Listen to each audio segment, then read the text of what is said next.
I'd like to call this meeting of the Provo Municipal Council to order. Today is Tuesday, March 30th, 2021. The time is 5:34 p.m. This meeting will be conducted entirely via electronic means. On March 25th, 2021, in accordance with Utah's Open and Public Meetings Act, I've determined that conducting meetings of the Municipal Council with an anchor location, such as the Municipal Council Chamber, presents a substantial risk to the health and safety of those who may be present there. These are the facts upon which I have made this determination. The World Health Organization has classified novel coronavirus disease, aka COVID-19, as a pandemic.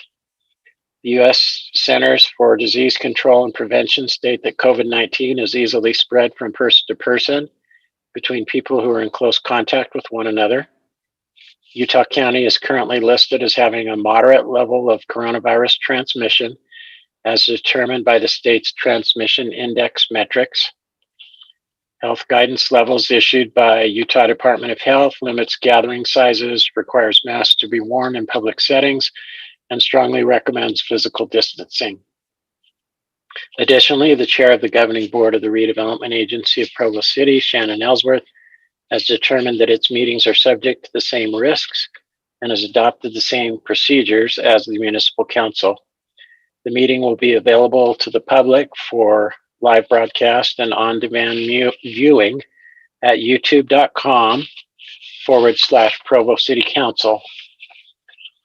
The council requests that attendees help maintain the decorum of the meeting by silencing electronic devices and being respectful to others, and please wait to speak until called on by the council chair. In the current situation where the meeting's being held via Zoom webinar and broadcast over YouTube, I remind you to turn off your mics when not speaking so as to minimize the potential for background noises and conversations to be picked up, recorded, and broadcast for all to hear. I believe that we have all 7 council members present in the meeting at this point, and the opening prayer will be offered by Councilor Dave Harding.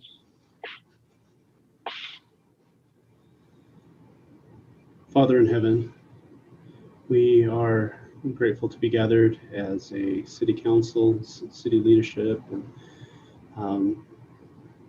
many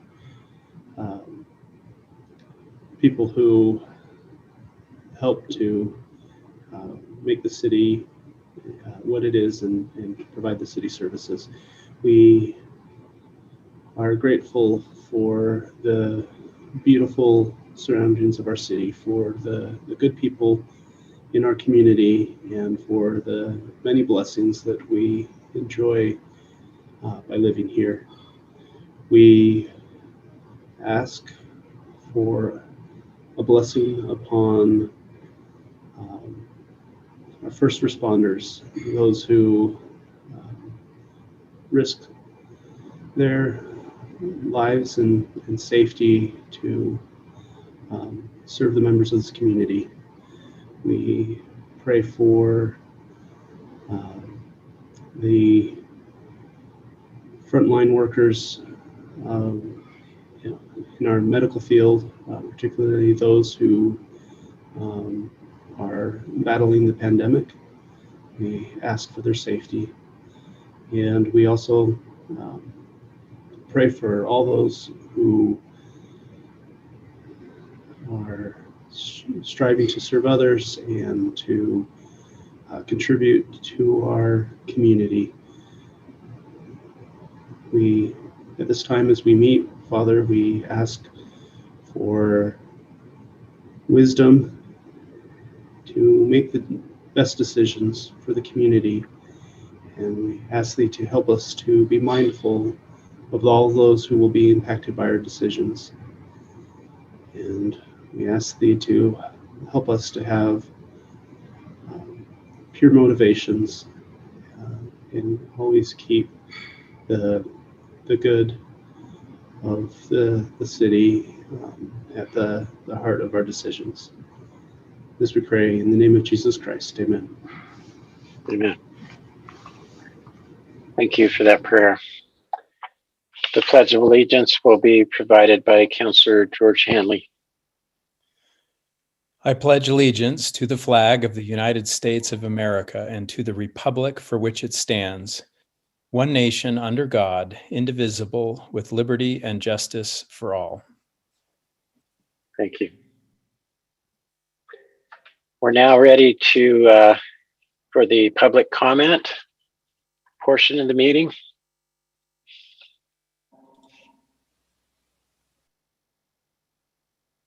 There are three types of items for which public comment will be received. The first is the open public comment period. The council will allow up to 15 minutes for public comments on matters that do not appear on tonight's agenda. The second is for items that require a public hearing. For these items, time will be provided for all those who wish to speak. The third is for items on the agenda that do not require a public hearing. The council will allow up to 15 minutes for comments on each item. Because the City Council is meeting virtually using Zoom webinar, and this meeting is being broadcast on the Provo City Council's YouTube channel, we have enabled telephone access to receive public comment, the numbers for which will be shown on screen during the meeting. When a caller is connected, they will be required to enter the meeting ID and enter the pound sign. When asked for a personal ID number, enter pound. The caller will now enter the meeting as an attendee and will be able to hear the meeting while muted. Similarly, we have enabled access for persons wanting to connect via computer to the Zoom meeting. As attendees, you can raise your hand electronically at the appropriate times to comment when called upon. For telephone callers, when you wish to speak on an item being discussed, press star 9 to raise your hand and then wait to be called upon. When called upon, press star 6 to unmute yourself. Attendees will be called upon by the last 4 digits of the listed phone number or by the name listed.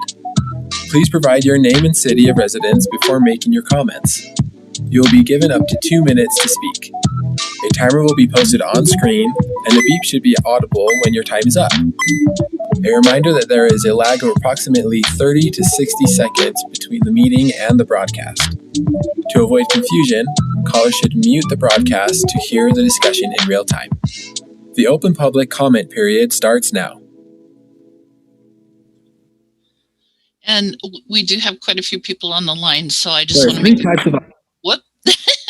I just want to make a quick reminder that this part of the public comment is for items not on the agenda, or if you can't stay for the part of the agenda that you're waiting for.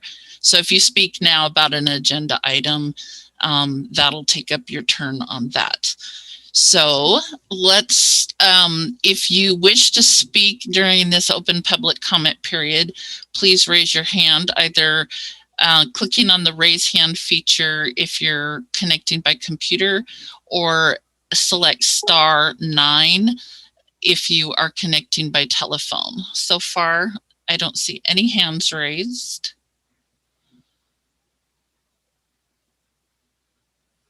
Okay, I think they are probably waiting for other items, so I will turn it back to you, Mr. Sewell.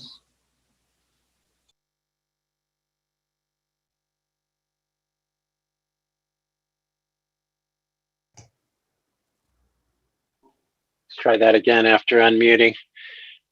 Thank you, Karen. The first item on the agenda is approval of minutes. It's proposed that we approve the minutes from the February 16th, 2021 council meeting. Are there any objections or requested changes?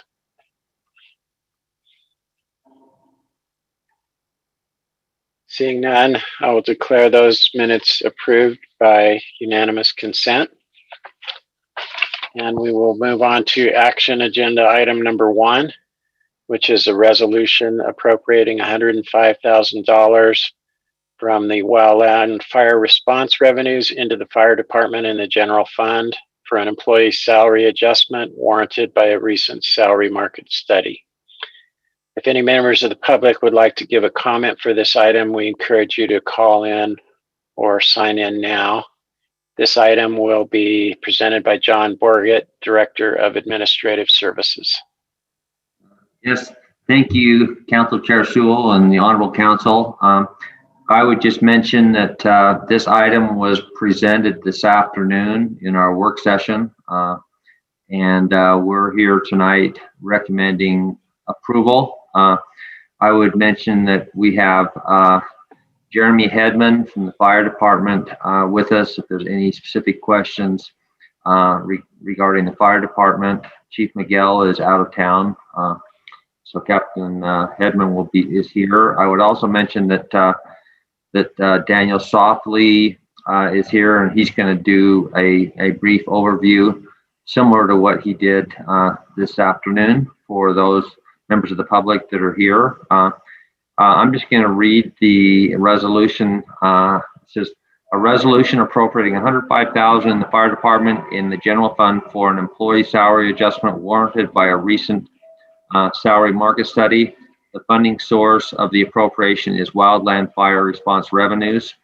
For the public that may not be familiar with this, our fire department responds to fires, typically across the country, that primarily in California, and there's additional revenue that comes in. And what we've done as a past practice is allowed that revenues for the fire department to utilize certain things that they need from that additional revenue that comes in. And they are cooperative and supportive and recommending that we use those wildfire revenues that were collected earlier towards this, the $105,000. So with that, I'm going to turn the time over to Daniel Softly and let him talk a little bit about the market study that was done, the market grade study, and why we're recommending this. So Daniel. Thanks, John. Appreciate the opportunity to be here. As John mentioned in the agenda item language, we're requesting an appropriation to pay for a salary adjustment for firefighters. Over the last 2 years, we've seen several agencies up and down the Wasatch Front as they are trying to recruit people into public safety, making significant adjustments into salaries that are paid to attract people into the service. Those agencies have made some adjustments over the last 2 years in particular, and we do our annual study every year to make sure that we remain current. And based on our current study, Provo Fire is behind. Normally, we would do this as part of the budget process, and we would make our adjustments. Typically, we do them at the beginning of the fiscal year, but I believe there's some compelling reasons to do that earlier for the fire department, which is why we need an appropriation from the Wildland Fund to help pay for those. Essentially, the immediate staffing levels or the staffing need is we are currently expecting, because of retirements, some employees that have had medical issues or changing careers, 9 vacancies in the fire service by July 1st. My understanding is we've looked at, we're going to be filling 4 of those, which leaves 5 more vacancies that we need to fill. When we have gone out recently for recruitment efforts, one of the things that we've noticed is that we've been able to hire EMTs, but have had a difficult time attracting paramedics.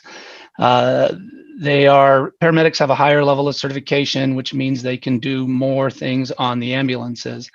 And so we currently have the most EMTs in the 20 years that I've been with the city. And these are qualified and quality people. But if we hire too many EMTs, it means that we start running into an inability to have minimum ambulance staffing levels. And so the idea, even when we hire an EMT, is to help that individual graduate to become a full paramedic so that we can have full length of service or a full breadth of services that are available. And by hiring the EMT over the paramedic, we are also incurring additional training costs. So there is a financial incentive to make sure that we can actually attract the paramedics. The training costs, we have to send them to paramedic school. We cover overtime for shifts that they miss while they're in school. The average or the estimated cost to send a paramedic with all of those costs is roughly between 30 to 35,000. And so there is a strong financial incentive to attract paramedics. There are also some immediate recruitment pressures that the city has to acknowledge. Agencies around us, particularly smaller cities that are growing their rescue services, are increasing their headcount, so we have to recruit against them. There are also some larger agencies in the state that are ramping up their recruitment efforts. And so, as we go out to look for our 5, there's a limited number of paramedics that we have to, go and attract. We are not currently losing to other agencies. That is important, but it does not mean that we're not vulnerable to losing people to other agencies as they begin their recruitment efforts. And so it puts more of an onus on the city's need to be competitive with them. There is a paramedic class coming up and graduating in May. The intent is to make these changes effective in April so that we can be competitive for many of those graduates. Can you go to the next slide? So the proposed remedy at a very high level is to increase our starting pay for our paramedics, also increase our grades that are assigned to the paramedic and to the senior paramedic level, and then to do something similar to what we did for the police officers, which is create an additional level for advancement. That this would be the highest level of a paramedic and has internal criteria to meet. We're incentivizing our people to get additional certifications and increase their abilities, similar to the Master Officer program that we put in place for police. And then also to formalize a lateral transfer program in order to attract others from some agencies to coming and joining Provo. Because of the lateral transfer program, which is becoming more popular amongst agencies as they have less people to recruit from as they grow their agencies, is you need to make adjustments internally for internal controls to make sure that those who are coming or those who are in the system are at least at the same level that similar experienced people would be coming in as. And so that is what is necessitating the $105,000 to make up for those adjustments that will occur mid-April through the end of this current fiscal year. The additional costs for the next fiscal year will be included as part of the upcoming budget. So, any questions on any of that?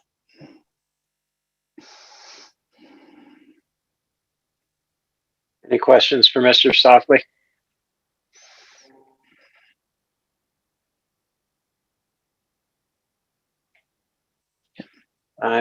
I'm not seeing any. Is there anything else that needs to be presented on this, or are we ready to move to public comment? I think we're ready. The only other thing is Jeremy Hedman is available, but I don't think unless there's questions, he probably really needs to, he's not prepared to present anything, but if there are any questions, he's there to respond. Okay. Thank you. Well, since I'm not seeing any hands raised, let's move on to the public hearing portion of this. Karen, I'll turn that over to you if there's anyone that wants to comment. I don't currently see any hands raised. If you are connected to the meeting, please remember to raise your hand to let us know you wish to speak on this item. Press *9 if you're using a telephone, and that will raise a hand on our screen. If you are connected by computer, there's a raise hand feature as part of the Zoom app.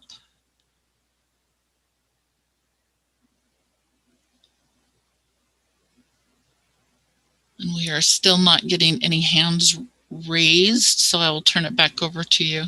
Oh, wait, sorry, there was one. Hold on. Ian Klasowiak, go ahead and unmute your microphone, state your first and last name for the record, and you will have 2 minutes to make your comment. Hi, my name is Ian. Is this comment only for the fire topic that we're talking about right now? Or is this okay for other things? Yes, this is just for this particular item.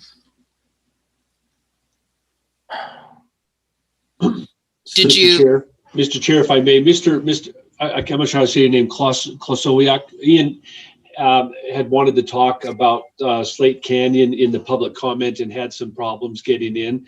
So I had suggested to him in an email, I don't know if he's got it, but to either come back and do it again in 3 weeks or send his materials to the council. I can't say anything. I mean, I don't want to be rude, but I've been in touch with the Provo City for over 2 years, trying to have a discussion. But I think we're okay to hear his comment. I mean, we just barely closed public comment a minute ago, so why don't we just go ahead and hear him while he's here and connected?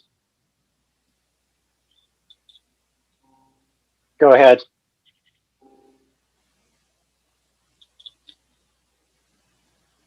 Looks like he's muted again. sorry, There does you that go. work now? Yes. Yeah, go ahead and state your name again and city of residence, and then we'll have the 2-minute clock start. My name is Ian Klosowiak. I've been living in Provo for over 10 years now. I'm from Chicago.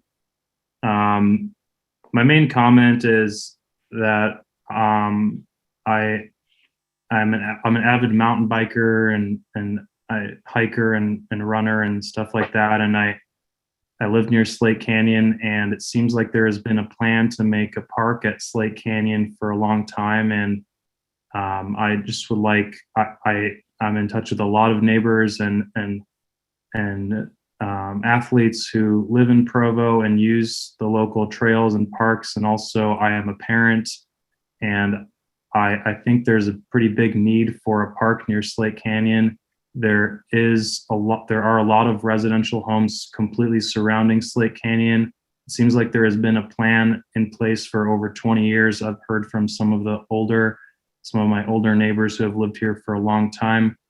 And I would like to advocate that I think it would be a good idea to start putting some of those plans into motion. I've also been in touch with John about a bike park that started getting some dirt in place about 2 years ago, and then those funds were used for something else. A lot of local cities and also around the whole country have good quality skate parks and bike parks and have playgrounds a little bit more frequently than here in Provo. And I would kind of like to advocate for allocating a little bit more money and resources towards a playground, bike park, skate park type area at Slate Canyon. Thank you very much for coming to share that feedback with us. And I believe you may have sent an email earlier as well, and we appreciate that. All right. Yeah, I don't see any other hands going up on this item, so I believe we are safe to move along. Okay, let's bring it back to the council for any discussion on this item then.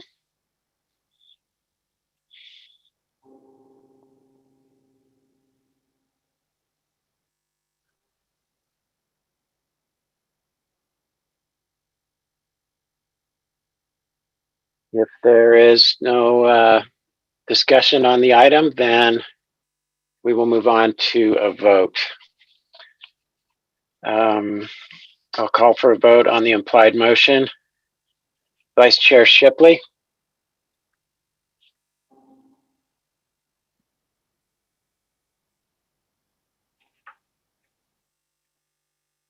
Yes.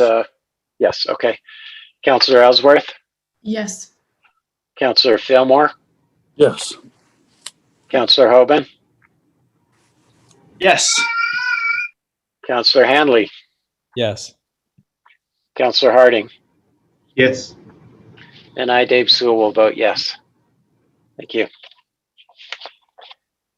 Let's move on to action item number 2, which is a resolution approving the program year 2021 annual action plan, second year update to the 2020 to 2024 5-year consolidated plan as amended. If any members of the public would like to give a comment for this item, they are encouraged to call in or sign in now. And my understanding is that this is the first of 2 required public hearings, so we won't be voting on this item tonight. This item will be presented by Dan Gonzalez, who is our CDBG and home administrator.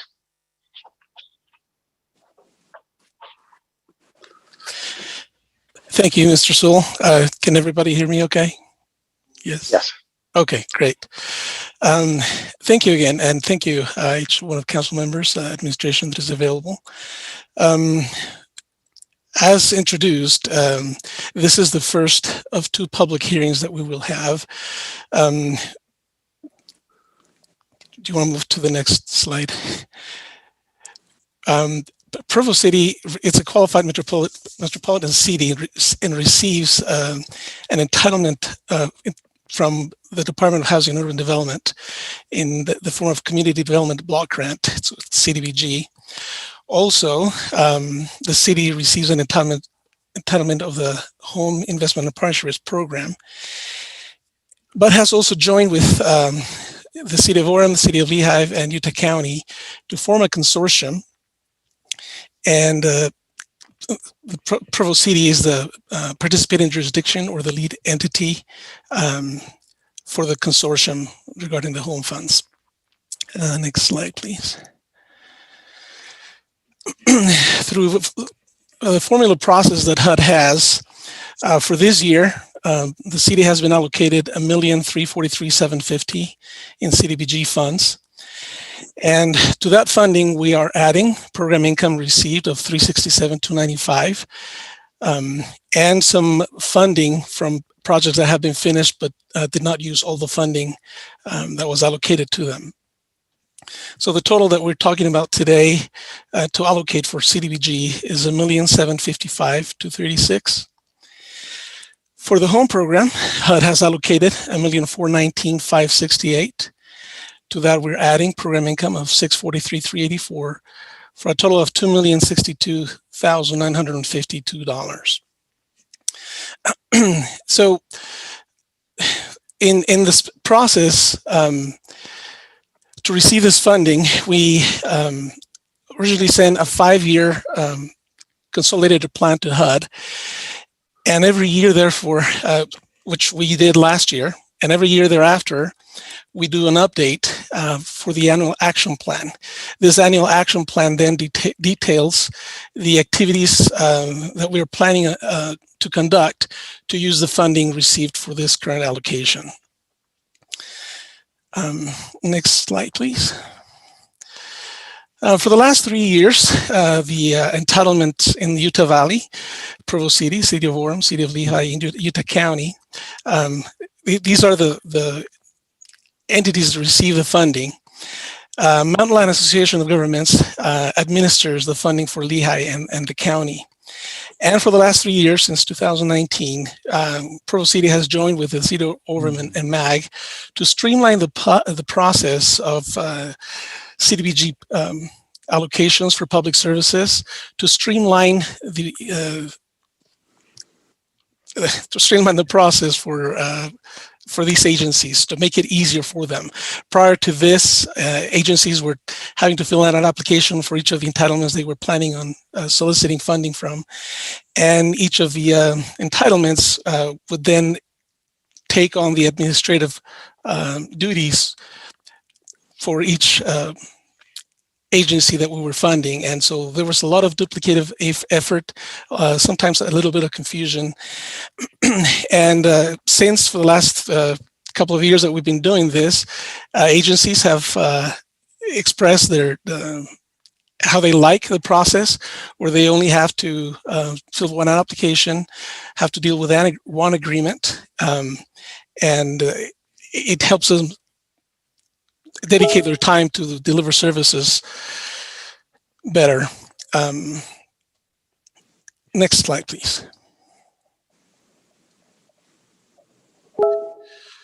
So in this regional process, you can see in the middle section where it says PY, program year 2021, and then under it is the allocations that each of Provo, Orem, and Utah County received. And underneath all is the recommendations from the joint regional committee to fund these different agencies that solicited funding.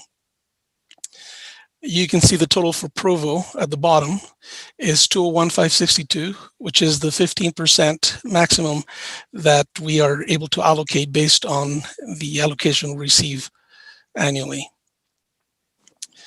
All right, next slide, please. For the funding that we keep just in Provo, we had seven applications, and one of them is to continue with a program we have been doing for a long time, which is improving facades of businesses. The program director wanted to do a little bit of a change in this program. In the past, we've concentrated our efforts in downtown. In the last couple of years, we've expanded from just exclusively downtown central to downtown north, the Gateway, South Temple, and TOD and the TOD areas. But with this funding coming, we would like to expand the program so it is citywide. Part of the reason for that is while we've been able to do a lot of impact a lot of businesses in downtown, there's not a lot of movement at this moment in any of these areas. So we're looking for going to other businesses. Part of the change will be for any new business where there's a vacant building, they can solicit up to $12,500. And for existing businesses, it's up to $50,000. The rest of the requirements, which are continuing from the program before, is that the buildings must be at least 30 years old. And in the process, they must create a job for a low to moderate income individual for every $10,000 of CDBG invested. The funds from the CDBG program will be used only for the exterior improvements, but a lot of times, in many instances, the businesses have been already spending some money to make changes in the interior and some on the exteriors as well. So businesses must match one of their dollars to three of the dollars that they're receiving CDBG with their own funds. And again, we can give credit for improvements they have done up to 12 months previous to when they submit the application. So just wanted to give you an update on the idea of changing the program a little bit on that. Next slide, please. So at least on my screen, this looked very small, so I hope everybody can see that. But this is the how we are planning to use the funding. At the top, we see in blue the total allocation we have. The next block includes that program income and those funds from prior projects to come to the total of 1.7 million and change.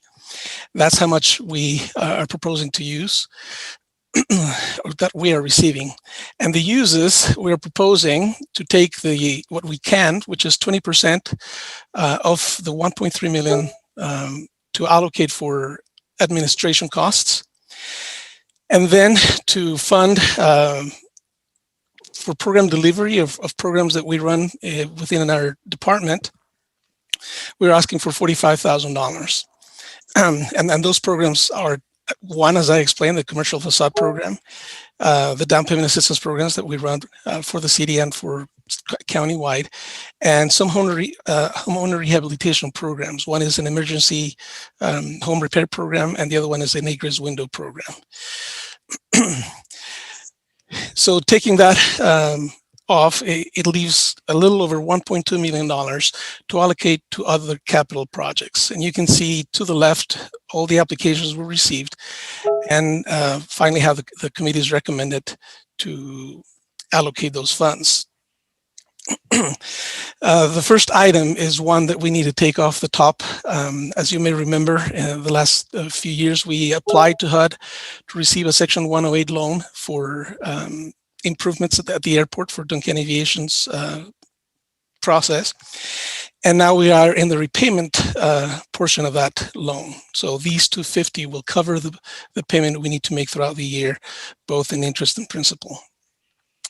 The next three items are for the first one is to do some capital improvements to Alpine House. This is a housing unit that keeps individuals that have diminished capacity, mental capacity, or in some ways are dealing with health issues with Wasatch Mental or Wasatch Behavioral Health, and they are housed in Alpine House. The $40,000 they're requesting is to update their HVAC system and to change the roof. The next three items are for the programs in our department: the emergency home repair, the commercial facade, and the egress window at the amounts listed. And the last three programs received that you see are, the first one is for a project that Parks and Recreation is trying to get underway and finish at 300 South and University. There's a piece of land that the city received in donation and is looking to improve that as a plaza. The request, again, because we don't have enough funding to fund all of those, that's how much was recommended to fund for their project. The last two projects are from Public Works. The first one is to continue the improvements that have been made in the TOD. The last couple of years, we have been funding for the building of the pedestrian bridge. This funding is requested to add sidewalk over on 600 South. And the last project is for sidewalk repair and curb and gutter issues in the Franklin neighborhood. The funding recommended for this particular project, Public Works was able to divide their request in three different projects, and the amount that is recommended to fund for them would fund at least two of those projects. Next slide, please.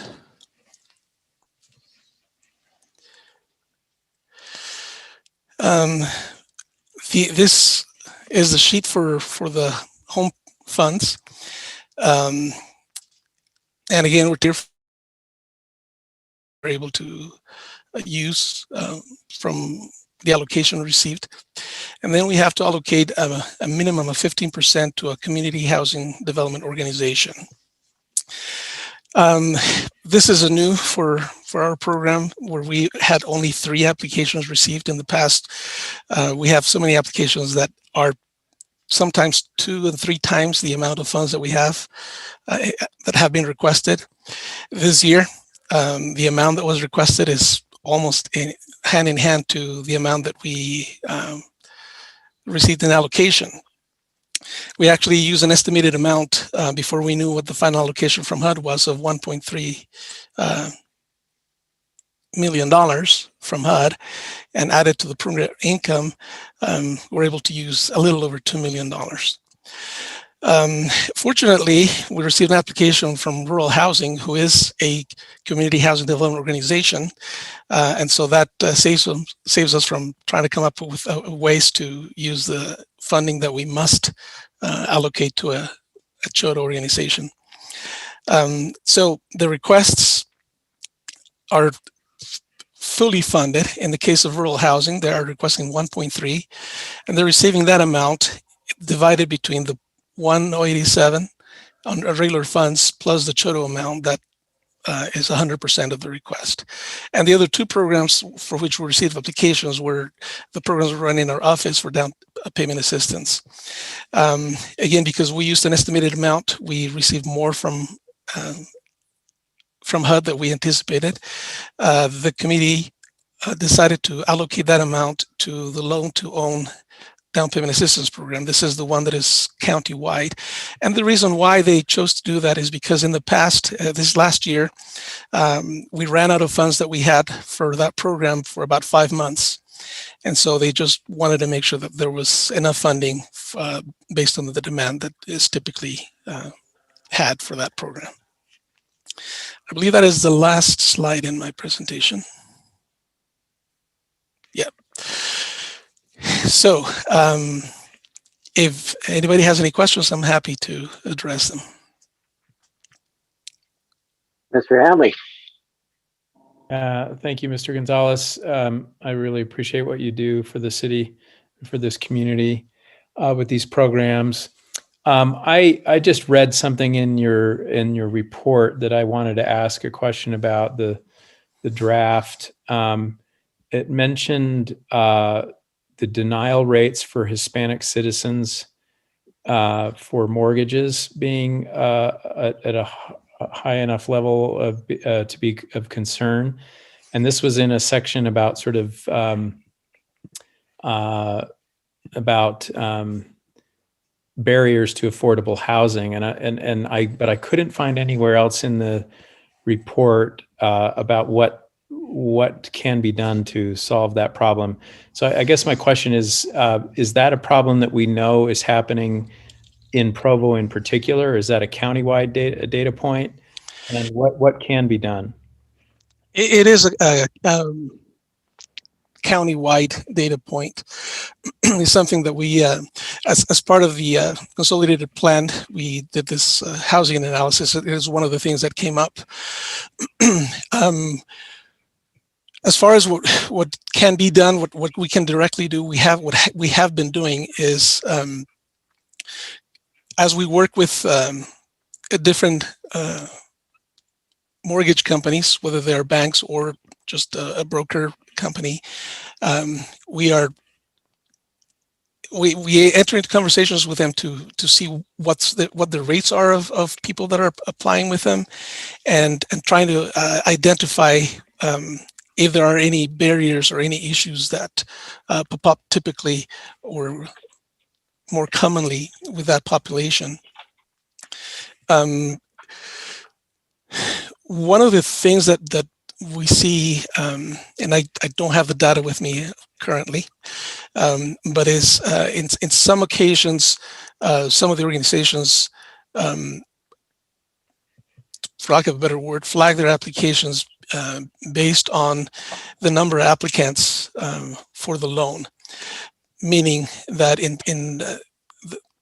on occasion there's more than 2 applicants in one of the loans, and sometimes that's raised a concern for the financial institution that is lending the money. I'm not certain what we can do about that, but we're looking for ways in which we can make that better for the population. Another thing that we're doing is entering in a conversation with some of the organizations, specifically Century Spinal, to see what we can do to solve those issues as well. Well, I appreciate that, and please consider letting me know if there's anything you think we can do on the council to assist with that. I'd be interested. Absolutely, thank you.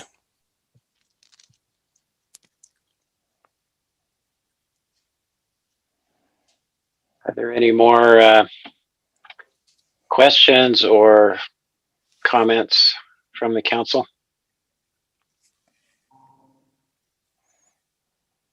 Councilor Harding. I do have a comment, but I think it may be more appropriate after the public comment. Since I don't think we're voting on this tonight, I just didn't want to miss the opportunity. Yes, thank you. I thank you for the reminder that we haven't had the public hearing yet. Let's go ahead and open that up now, and then we'll bring it back to the council after that.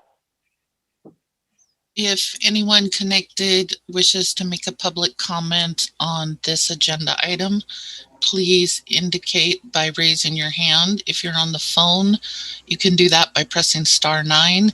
If you are connecting by computer, use the raise hand feature.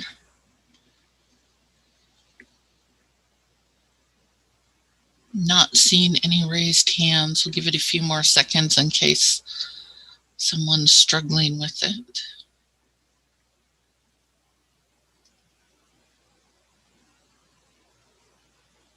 It does not look like we have any comments, so maybe for the next hearing. Okay, thank you. We'll bring it back to the council for discussion. Councilor Harding. Thank you, Chair. Mr. Gonzalez, appreciate the quality presentation here and the process and the effort that goes into creating these annual action plans. I believe this is the first of two hearings, and so I'm happy to discuss it now, or it may make more sense to discuss this next time. But I did want to bring up a couple of a concern, and just part of I don't know what the answer is, so I'm just kind of raising the questions or the issue that I want to talk about. But it's in regard to the home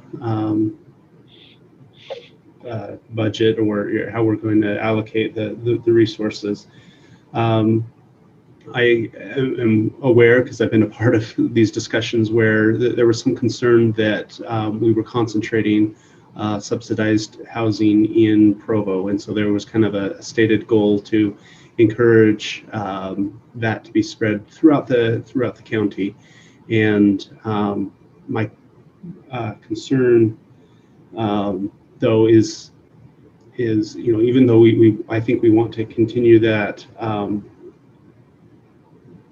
but these home dollars that come to the consortium,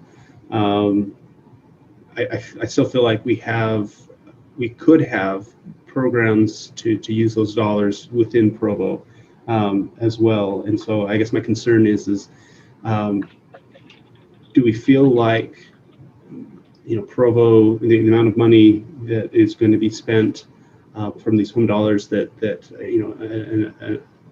a proportional amount is going to be spent in Provo, and if not, what's the rationale behind that?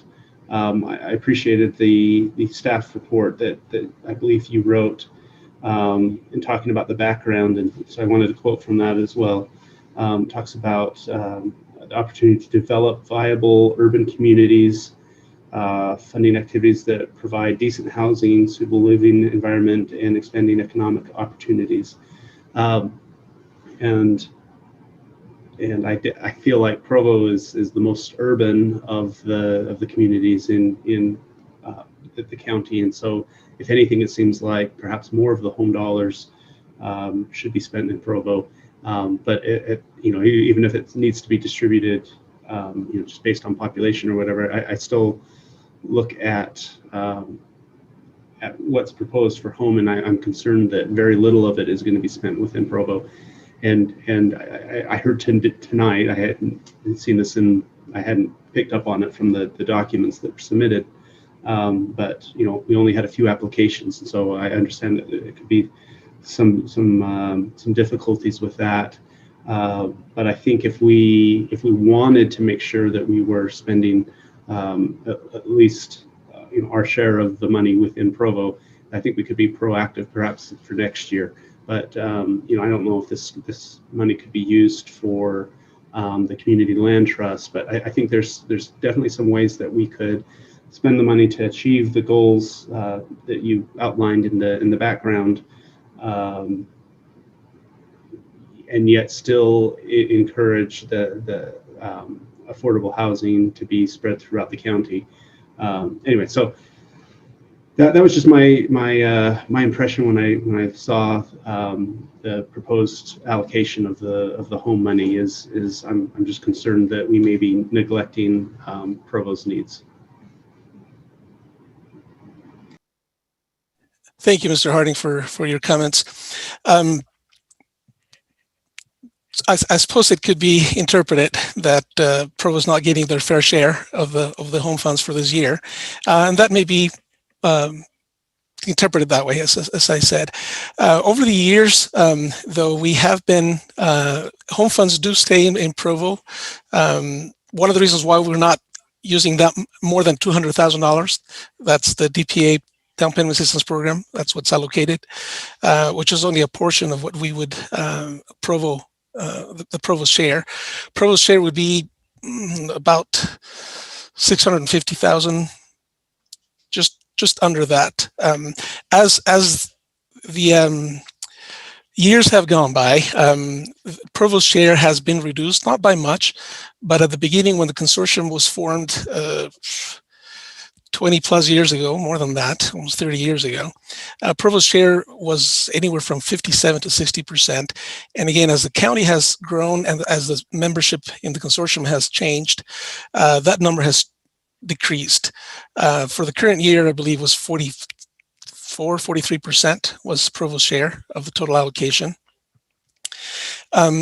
But however, over the years, depending on the projects that we have had, we have invested quite a bit of funding in Provo, both in creating home ownership units, also in assisting the housing authority in creating some rental units as well. Last year, for example, out of the total allocation, just over $1 million was allocated for the project 85 North and 100 East that Provo City Housing is doing under the URA. Sorry, I forget what it stands for. Is their nonprofit? They're creating 74 units for seniors and individuals with disabilities, giving priority to those with individuals with autism. In the past, again, we've had other projects that serve the city of Provo in different ways. It is a balance to try to reach between using those dollars in Provo and, as you mentioned, promoting the subsidy of housing somewhere other than in Provo, creating affordable housing opportunities outside of what's centralized in Provo. So we do look at that, and we look for opportunities, and we try to be proactive in ways to make sure that balance is reached. Again, for this year, it may not be, but it's not atypical to be able to have funding stay in Provo. One of the questions or one of the comments you had was whether or not this funding could be used for the community land trust, and there are ways in which the home funds can be used for that. I guess we just need to have a little more conversation with Robert Vernon, who is heading that community land trust for the county, and see how that is. I should say one of the purposes of the CLT, also the community land trust, is not to stay just in Provo, but they're also looking outside in other areas of the county.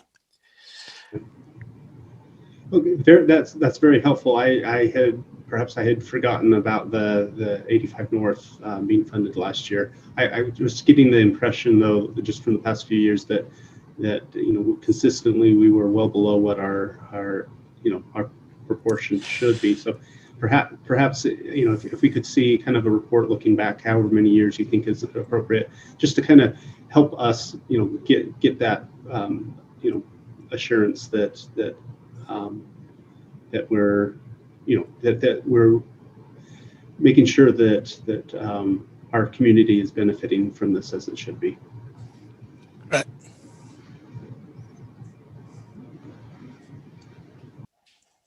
Are there any other comments from the council?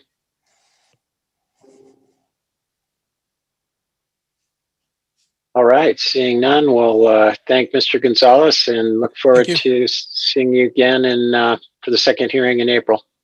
Thank you. And before we move on to the next item, I just wanted to mention a couple of things. I neglected to mention that Mayor Kafusi joined us very early in the meeting. We welcome her here.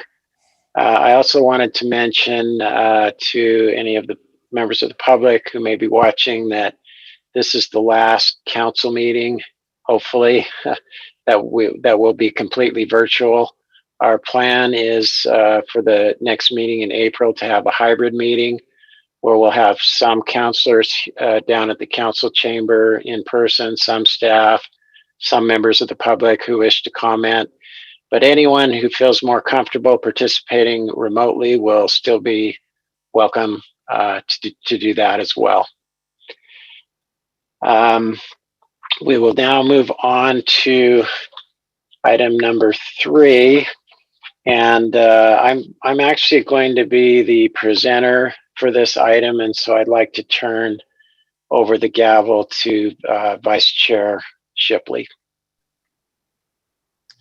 All right, thank you, Chair Sewell. Action item number 3 is an ordinance amending Provo City Code regarding the hold times for electronic signs and sign size limits as a citywide application. And it sounds like Chair Sewell will be presenting on this topic. Thank you.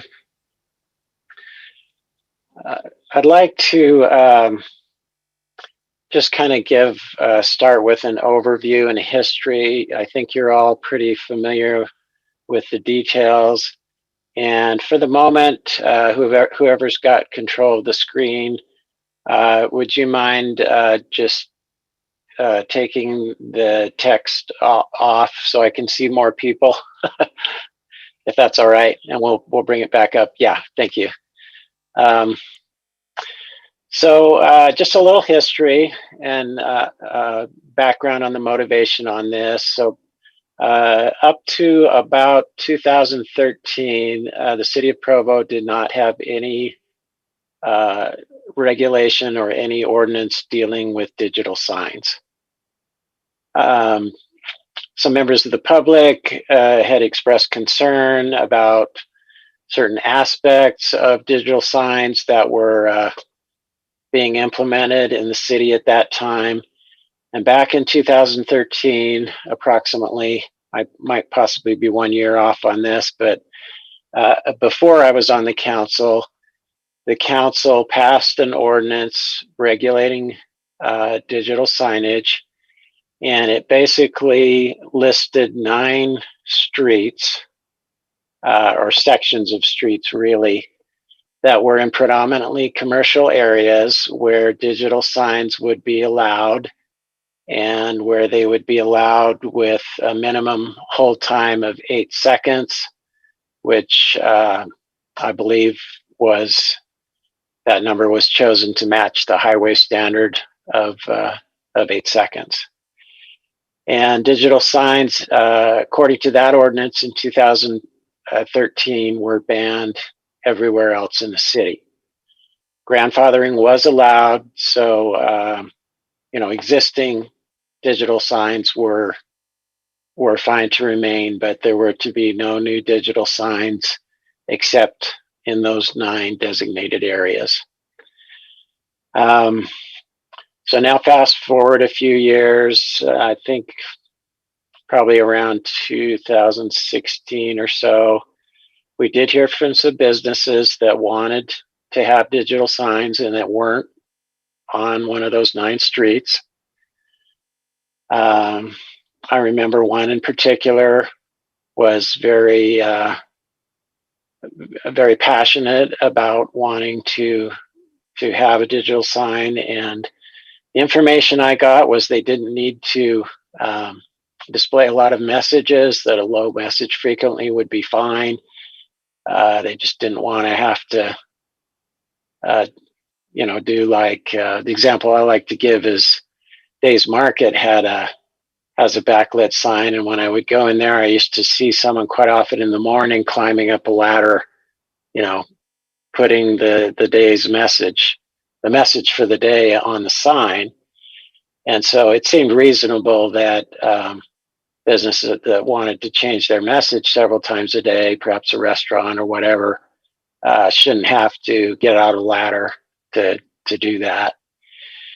So around 2016, the council deliberated on this and decided that they would like to find a way to accommodate digital signs in the city, but also accommodate residents' concerns who were very concerned about the direction that things were going with digital signs. And one of the key differences that we identified between a digital sign and a backlit static sign was just that it's so easy to change the message on a digital sign. So what we came up with was an ordinance change that allowed digital signs everywhere in the city except in residential zones, pretty much. And signs that were on those 9 streets still had the 8-second hold time, and anywhere else, the hold time was a maximum of 3 message changes per day. So that's kind of where we were at several years ago. And now I'd like to present just an overview of the rationale for the changes that we're proposing tonight. And I'd like to hearken back to Councilor Hanley's presentation today on sustainability. I really like the very long-term vision of that.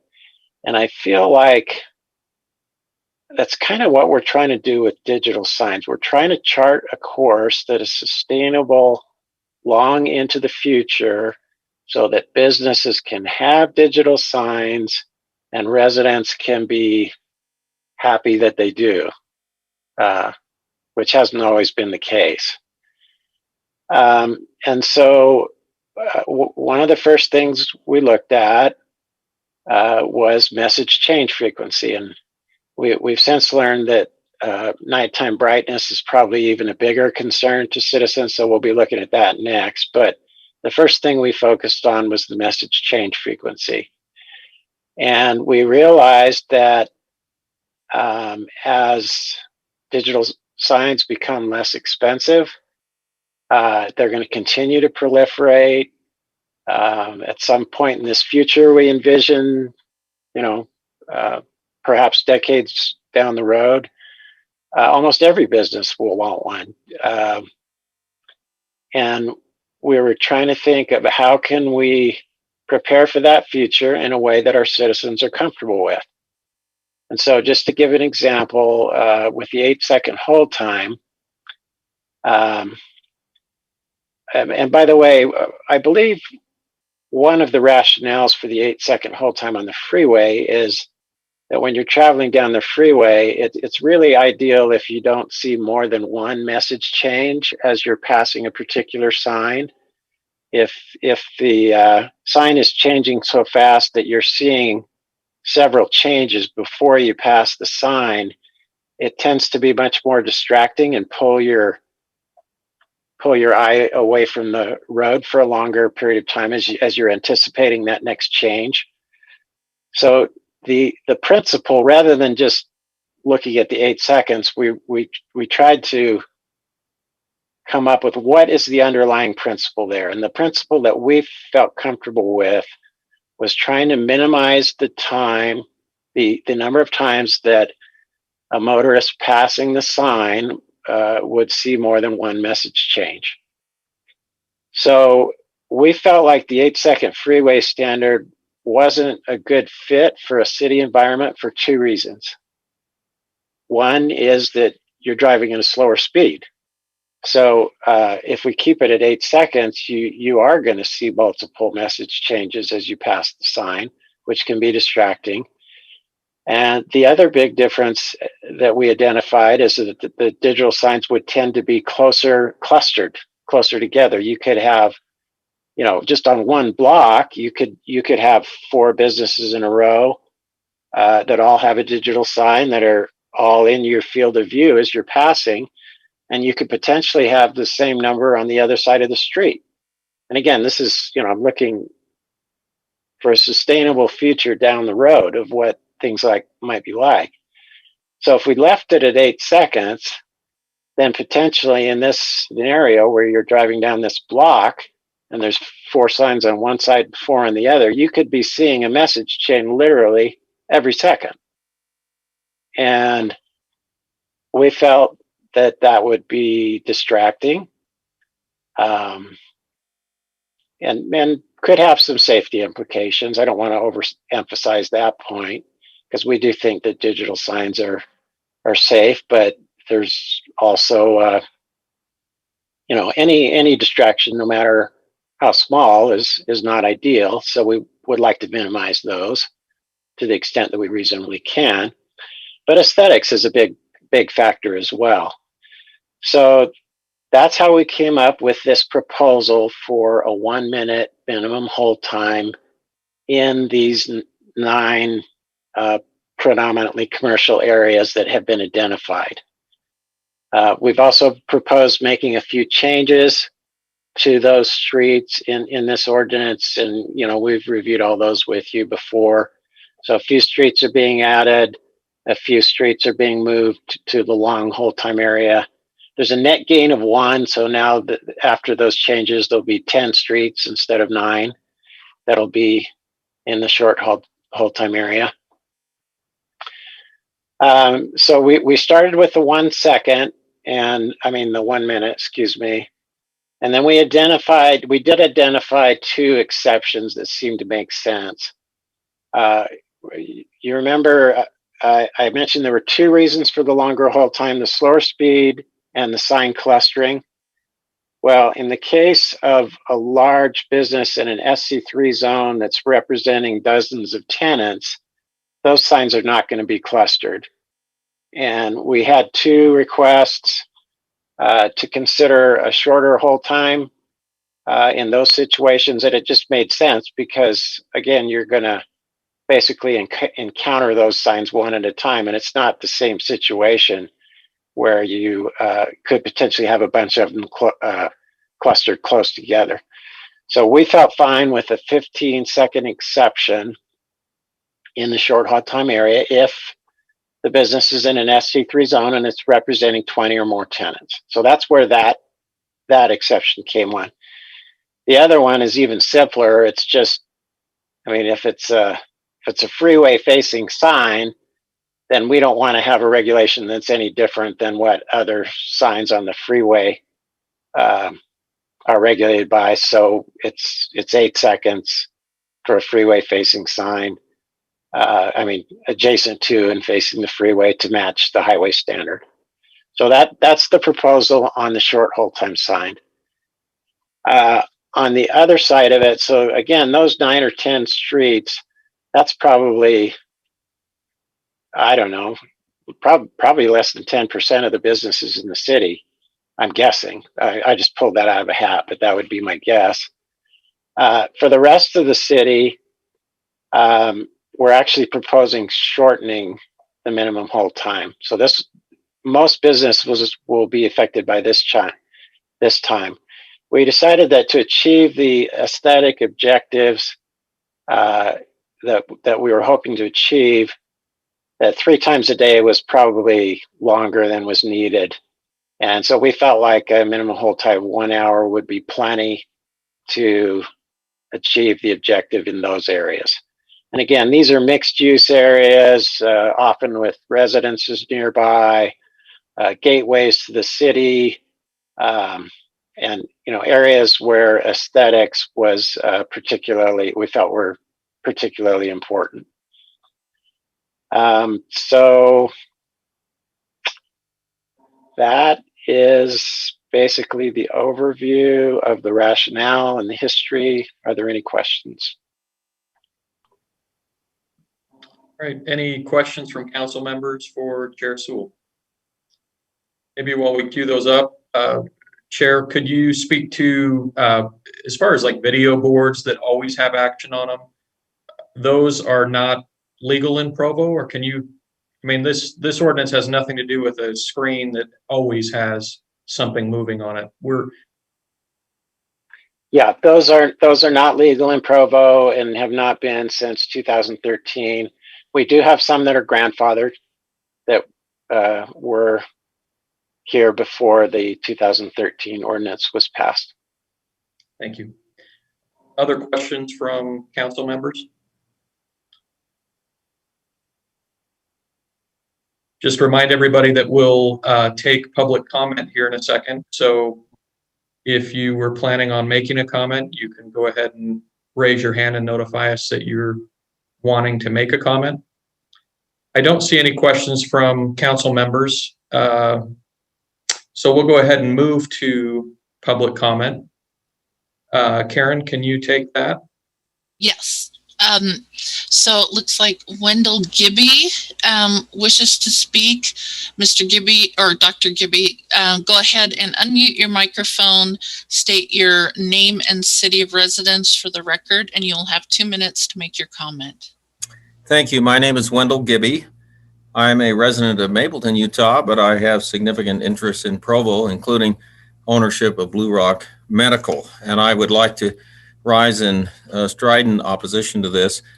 First problem is that Councilman Sewell has basically not given an adequate rationale for this. The problem is that a long hold sign, as you define it, means that this sign would have to be running for an hour at a time, which would damage these modern digital signs. I'm quoting from DATCO Technology that created our sign. It said, the LEDs in an outdoor display are engineered to be extremely bright for visibility during daylight hours and need to be rotated at an industry standard of between 7 and 30 seconds, preventing heat buildup to inside the encapsulated LED diodes, which will cause discoloration of the LED and premature failure. So I think that there are other very important things that essentially violate the Constitution here.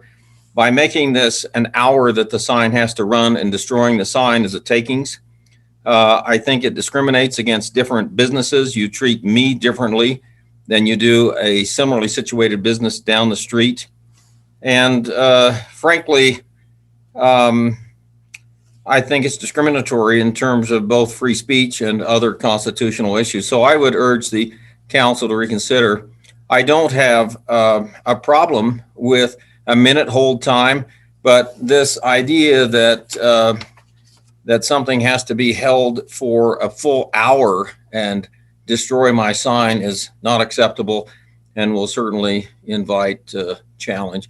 And finally, I think Provo needs to be more business friendly. So I didn't have much time to speak, but those are my comments. Thank you for your comments, Dr. Gibby. Next, we have James Carpentier. Go ahead and unmute your phone or unmute your computer. State your name and city of residence for the record, and you'll have 2 minutes to make your comment. Thank you, James. James Carpentier here on behalf of the Utah Sign Association.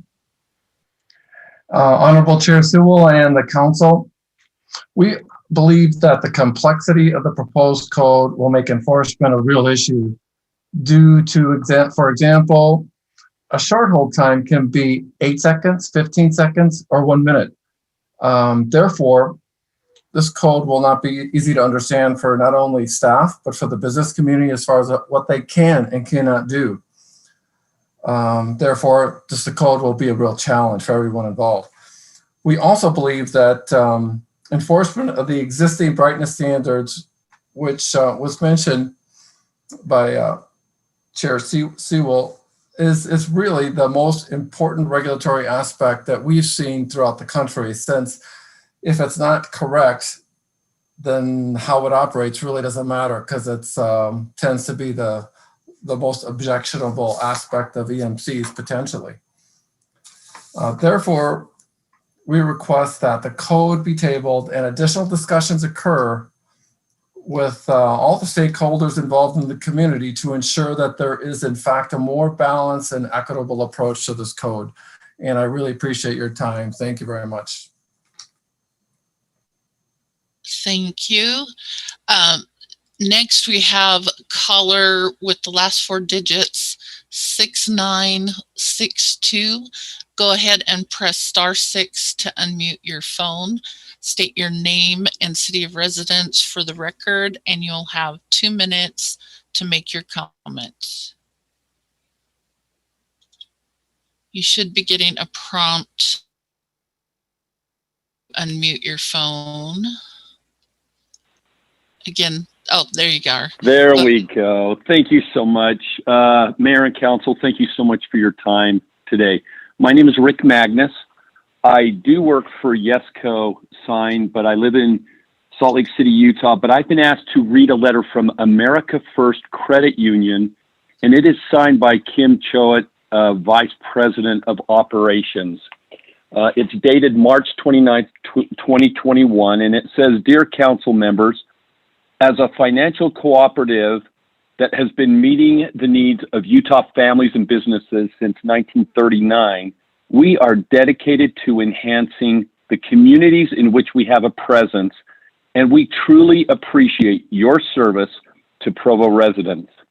America First Credit Union is privileged to operate 10 branches in Utah County, and we have long worked with local, regional, and state leadership to ensure these facilities are beneficial economically, civically, and add to the security and integrity of the city's infrastructure. We are therefore hopeful that in considering material changes to the Provo City Sign Code, you will carefully scrutinize any provision that hampers current and future use of LED signage, also called electronic message centers. Our locations have deployed this technology as an effective and dynamic member communication channel that strictly complies with local standards, codes, regulations, and guidelines. We share your concern with public safety and design our facilities accordingly. Further limiting their functionality and placement of LED signs will likely cause frustration among the businesses that have invested in these resources while causing other potential operations to locate elsewhere because of such restrictions. We join many other local organizations and businesses in endorsing responsible, safe, and regulated use of electronic signage. We appreciate your understanding of the importance of this issue, and thank you for the consideration. Sincerely yours, Kim Choate." Thank you, Mr. Magnus. Okay, next we have Jeff Young. Go ahead and unmute your microphone, state your name and city of residence for the record, and you have 2 minutes to make your comment. Thank you. Jeff Young, Salt Lake City. Our company is Young Electric Sign. Distinguished members of the City Council, Mayor Kafusi, we are not in favor of these restrictions on electronic signs. I hope you've each had a chance to read my letter. Our customers resoundingly support animations and shorter hold times and don't support these types of restrictions. And I believe my responsibility here is to assist you in understanding the ramifications of this important decision. If you read my letter, at the bottom, there's a link to an Entrepreneur Magazine article that says that a lot of businesses fail for a lot of reasons. In fact, after 10 years, only a third of the businesses are still open. And if are there any entrepreneurs in the room, you know how hard it is to be in business. When businesses are, and I appreciate everything that you've all done to try to come up with a code that answers all of these diverse interests with Provo City constituents. However, when businesses are making a decision to open their doors, Provo's competing with the cities all along the Wasatch Front.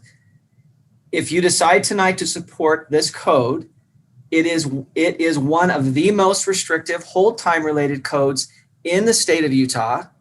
And I'm sorry to say, one of the most complicated to decipher. If you do so, you're communicating that you really rather these businesses go elsewhere. And Dr. Gibby, I don't want to speak for you, but in their thought about moving their headquarters to a new location, he shared with me that Draper have got their arms open. And so they are going to build a new headquarters, a new facility, and employ very, very high paid individuals who will work out of that facility. And my heart sinks when I see all this empty space in the mall, along the main commercial corridors. Provo businesses desperately need to advertise, and electronic advertising is one of the most cost-effective ways to do that. Please vote no on this code. Thank you very much. Thank you, Mr. Young. Scott Bowles, you're up next. Go ahead and unmute your microphone, state your name and city of residence for the record. You have 2 minutes to make your comment. Thanks, Karen. Scott Bowles, general manager of the Provo Town Center and also resident of Provo, Utah. Address is 498 West, 500 South. Honorable council members, thank you for this opportunity to just address you really briefly. Just 2 points. I'm going to disagree with some of my colleagues in the business community. I honestly don't believe that Councilmember Sewell or anyone in Provo City is looking at this ordinance as a suppression of free speech. Quite the opposite. I agree with Councilmember Sewell that since 2013, actually when I started working at Provo City, there's been leaps and bounds of positive changes to the ordinance to really open up and try to encompass and embrace modern business practices, especially with marketing and advertising. And to that, over the last several years, he is absolutely correct in saying leaps and bounds of progress have been made. And I think that needs to be acknowledged by everyone in the room and by our community. However, I must agree with my colleagues that in looking on how businesses can actually get their messages out always needs to be a point of consideration. As always, my main concern is not just for the welfare of the Provo Town Center, but for all of my business colleagues. I house well over 100 small businesses and also including national businesses, and I care for every single one of them. We have a sign that's very helpful, and we try to use it as a community tool as well. And the complexity of these signs is definitely something that needs broader discussion, but just also to consider the cost savings of what this is to businesses to go out there. I still have very stagnant two-dimensional signage, which I had to replace 4 panels and cost me nearly $600 just for 1 month. So cost savings, efficiency, also in the terms of sustainability, do need to be discussed beyond just aesthetic matters. So I would definitely encourage more discussion on this issue before being passed. Thank you for your time. Thank you, Mr. Bowles. It does not look like we have anyone else wishing to speak at this time. Last chance. Okay, I'm going to turn it back over to you, Mr. Shipley. Thank you, Karen. So we'll bring it back to council for discussion. It looks like Mr. Jones, let's start with you, and then Mr. Hoban. Thank you, Vice Chair Shipley. I just wanted to make a couple clarifying comments just to make sure that we're all looking at the proposed amendment in the same way. And I just wanted to point out, and Councilor Sewell, Chair Sewell already mentioned this, but I want to really clarify that Provo City already has a tiered structure for digital signage that already requires different hold times in different areas. Other than granting a couple of minor exceptions to those tiers, this really isn't changing where those tiers apply or what those, or the description of what the tiers are. And in the largest tier, which is the long hold time areas, it's actually relaxing the regulation.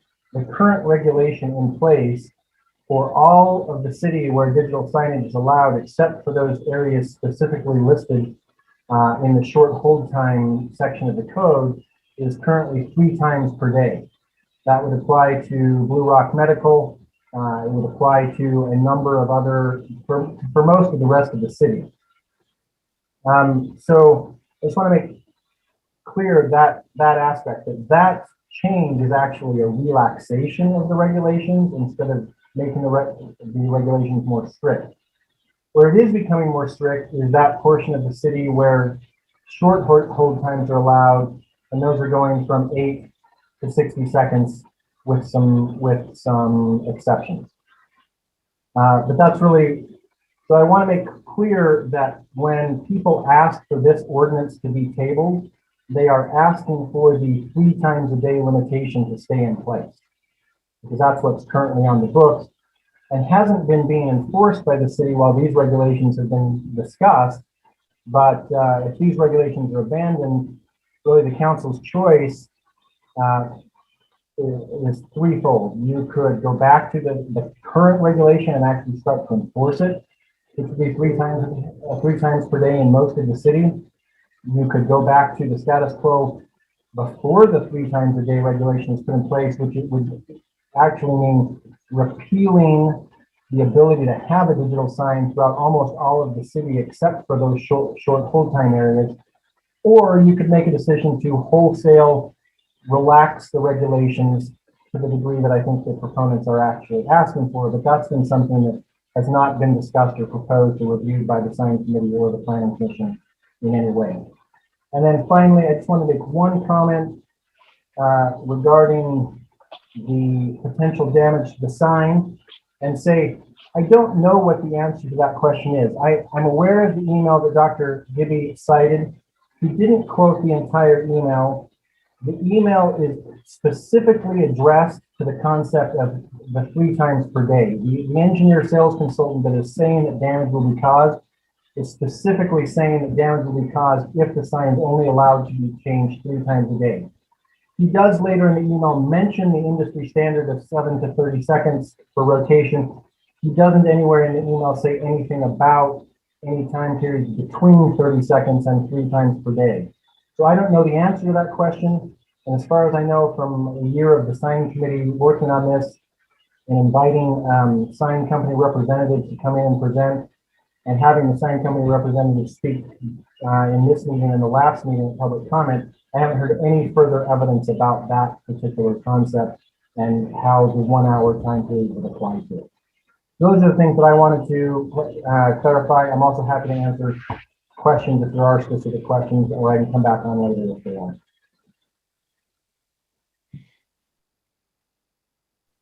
Councillor Hoban.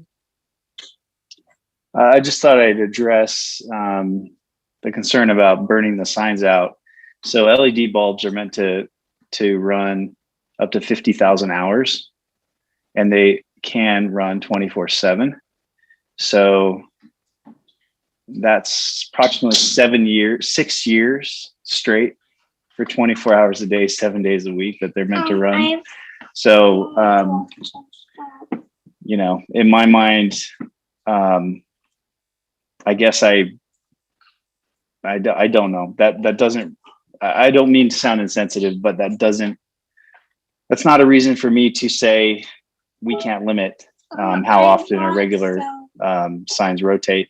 In addition, the actual electronic component aspect, I mean, billboards, just go to Vegas, they run 24/7, right? These things just don't burn out. You know, these electronic components, whether they rotate or don't rotate, they're running, right? So I wouldn't base my decision on that aspect, but I'm no billboard expert, but if you just do a little bit of research, you can find out some of those facts around how long LED bulbs last. Just think about Christmas lights, right? I keep mine on all night during Christmas, and they do just fine. Now that's you know, not all year long, but I mean, the point being, you can run those lights a long time. And I also just want to reiterate Chair Sewell's comments around, we're looking to the future. So our thought process around some of this was, if or when LED signs become cheap enough, similar to TVs, right, that are now ubiquitous, these big 50, 60, 70 inchers, as the price of LED signage comes down, they will become more ubiquitous. Ubiquitous? I don't know which is proper grammar. I believe we will see them throughout the city more and more and more. And so we were looking to the future. So though we may be saying, what's the big deal if we got a few signs on State Street right now, or adjacent to a neighborhood, or whatever it might be, you got to think, look down the line, what potentially could our streets look like? If you think about, you know, a good chunk of the static signs that you see right now turning into digital signs, is that how we want our city to look? And is that the aesthetic? And is that the safety? You know, is that a safety concern? For me, it is. And so I'm thinking down the road. Now, you have to remember, if we don't do it now, and we do this 20 years down the road when it is a problem, everything that's already in place is going to be grandfathered. And so our approach was, what's the worst we can imagine this becoming? And let's plan for that today. And I don't think there's a lot of things where you don't necessarily have to worry about the worst case scenario. But I think when it comes to the fact that stuff's going to have to be grandfathered in, you kind of do have to plan for it, right? So that's kind of how I was approaching this, in trying to balance, business friendliness with quality of life for our residents, and safety and aesthetic issues. Again, I point to the fact that the vast majority of businesses are going to have more lax rules. So thank you. Thank you, Mr. Hoban. Mr. Harding. Thank you. I think I support this proposal. I appreciate the comments that Mr. Hoban just made. I do think we need to be careful. I appreciate that the way that Mr. Jones responded to that question about brightness. I am aware that standard household light bulb LEDs are designed for those long periods of time, but I am also aware that there are some high output LEDs that depending on different technologies, there may be a burn-in risk, and but I believe that the way that I understand this proposal, we're not requiring people to use any certain technology. They don't have to use again any certain technology, but what we're allowing, what we're saying is in an area that previously no electronic signs were allowed, they are now being allowed, but under these under these restrictions. And if people feel like, well, I don't want to have a sign if I can't have it rotate every minute, they're not required to do that. They're not. So for me, again, it's these are areas that previously could not have digital signs, currently can have digital signs, but can only change 3 times a day, and they're moving to be able to do it every hour. So again, we're not requiring people to use that technology. We're not requiring people to even have digital signs, but if they want to, and if they're willing to abide by these regulations, then they can. So that's the way I'm looking at that. Thank you, Councillor Harding. Other comments from councillors? Are there any follow-up questions for Mr. Jones or Mr. Sewell? Chair Sewell. I just left out 2 quick things in my overview. Just want to make sure I was thorough. So there's a minor change, a non-substantive change being proposed to the size portion of the ordinance, just basically replacing the graphs with tables that we think are easier to understand. The other one is a significant one, and nobody seems to have brought up downtown, but our intent originally was to have that remain along the whole time area. And but when we talked to the businesses, they actually petitioned us. A substantial majority of them didn't want digital signs at all downtown. And so it was at their request that we did add that one additional area onto the residential areas where digital signs that are not already grandfathered would be banned.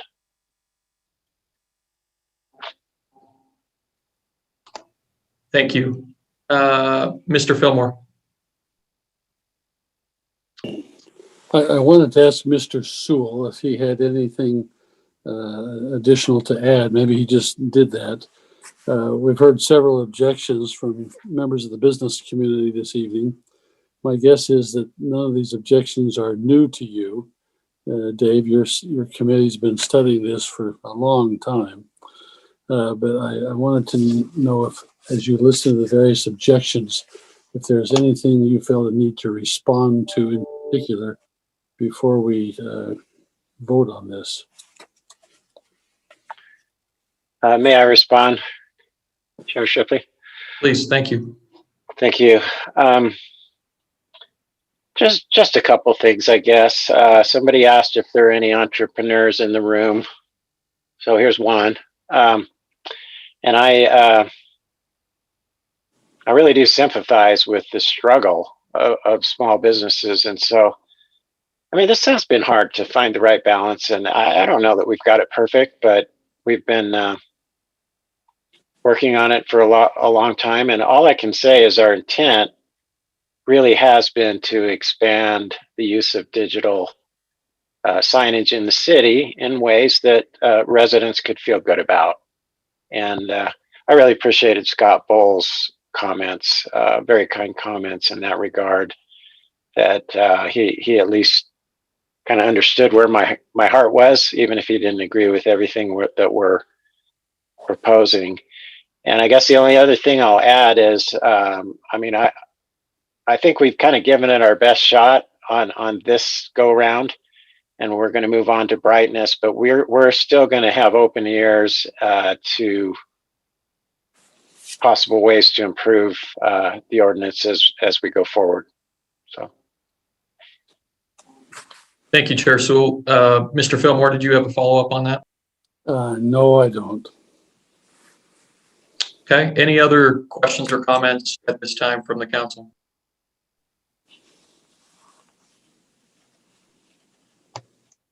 Okay, if there's no objection, I think we'll move on to call for a vote then on the implied motion. So are we ready for a roll call, or does anybody else have a final comment or question? Okay, I'll call for a vote. Chair Sewell? Yes. Vice Chair Shipley will vote yes. Councillor Ellsworth? Yes. Councillor Fillmore? Yes. Councillor Hoban? Yes. Councillor Hanley? Yes. Councillor Harding? Yes. Okay, the vote is unanimous, and we'll move on to the next one.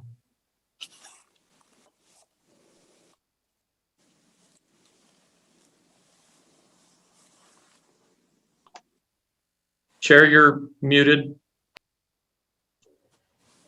Thank you, Chair Shipley. Vice Chair Shipley, I appreciate you stepping in on that item. And we'll move on to action agenda item number 4, which is an ordinance approving the petition to annex approximately 9.5 acres of property generally located at the intersection of Colorado Avenue, Bullock Lane, and 1860 South. If any members of the public would like to give a comment for this item, they're encouraged to call in or sign in now.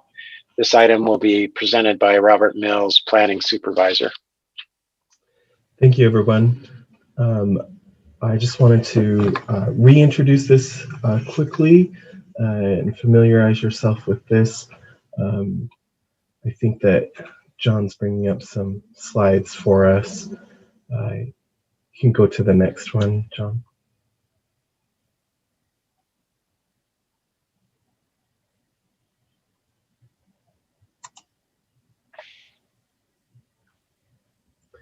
So this is the location of the proposed annexation. Some of you might be familiar with this annexation already, actually. It had been previously approved, but because of some timing, misfortunate events, we needed to go through the process again, which actually turned out to be fortuitous because it allowed the applicant to have the entire property considered for annexation into the city. So up on your screen, you can see the proposed annexation area along 1860 South, or the extension of Lakeview Parkway. The railroad tracks are to the east, and beyond that is the Treeside School. To the west of this property is the Western Metals facility down in South Provo. We can go to the next slide.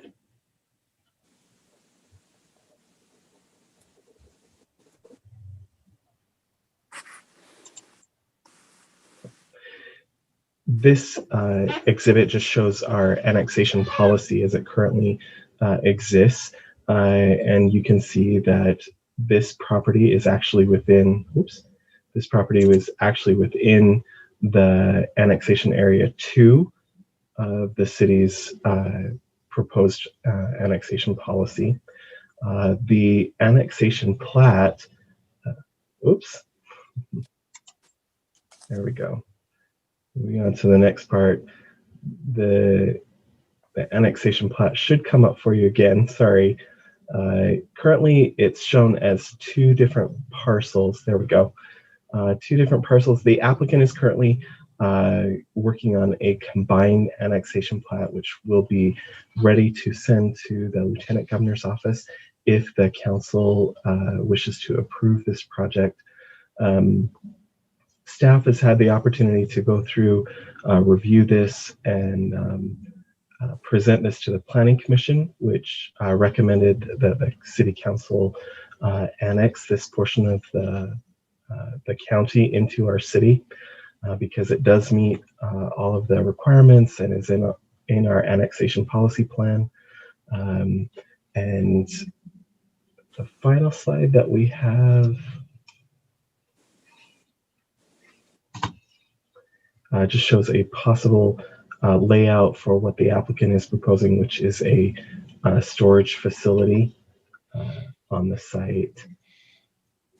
And staff is also recommending that the City Council would approve this annexation subject to the applicant's final annexation plat being submitted and then forwarded to the Lieutenant Governor's office. That's basically my presentation. I'm happy to answer any questions that you have. And I believe that the applicant is also available this evening.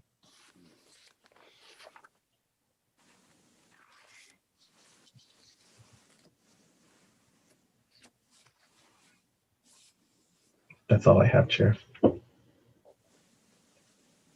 Mr. Sewell, the applicant is in the attendees list, Jeremy Draper. Oh, thank you, Cliff. Jeremy, did you have anything you would like to add as the applicant?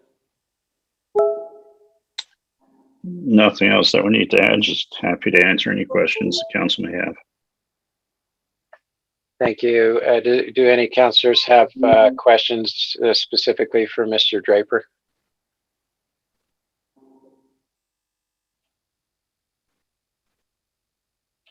Chair, Right. One more thing. Chair, Yes. One more thing that I wanted to just point out. If you've had a chance to read over the report of action from the Planning Commission, they did also recommend, because the zoning is assigned to annexation, at the lowest zone, accommodating the proposed use, and that would be the M1 zone. So that would be part of the recommendation as well. Thank you for that clarification. Mm-hmm. Councilor Ellsworth? I'm just curious if the zone is part of the implementation. It should be. Okay.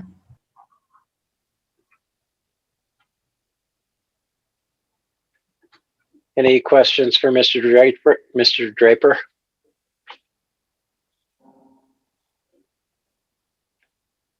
All right, thank you, Mr. Draper. We'll now, and thank you, Robert. We'll open it up now for a public hearing if there is anyone who has come to speak to this item.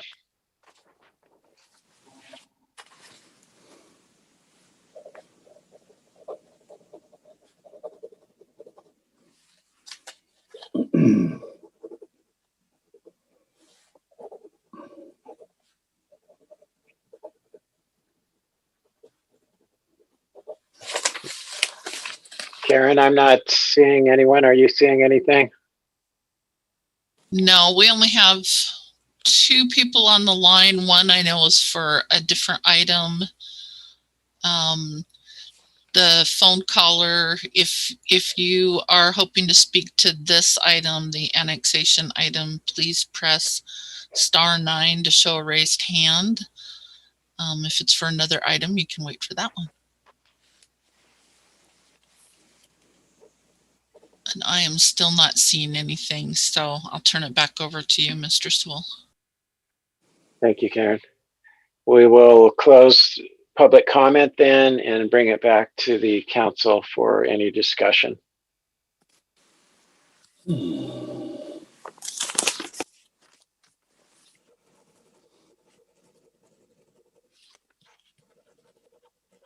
Councilor Ellsworth. I would just say that I'm in favor of this. I hope that these little parcels between Provo and Springville can be annexed into one city or the other, and hopefully they have some great benefit to our community. Thank you. Mr. Jones? Sure. So I wanted to comment on Councillor Ellsworth's previous question, which was a great question. I believe, and hope, if memory serves, I think when I reviewed the ordinance, the exhibit was not attached, and I was assuming that the exhibit would state the zoning. But as I'm looking at the ordinance right now, I don't see anywhere in the ordinance that it states what the zone would be when the property is annexed in. So I think we probably actually need to fix that before we can vote on the ordinance. So I don't know whether I know this is the first hearing, so I don't know if you want us to try to do it on the fly in the meeting, or whether if there was anybody that was already asking for it to be continued, we could do it by the next meeting. Or Robert, if you have contradictory information, that would also be welcome. Mr. Jones, thank you for that. My understanding was that the zoning was going to be assigned at the annexation process, and that it would be at the lowest intensity zone, since no other zone was requested by the applicant, which would be the M1 light manufacturing zone, which would actually accomplish the applicant's purposes. When you say that, though, what I'm trying to think, do we have a city code provision that automatically makes that happen?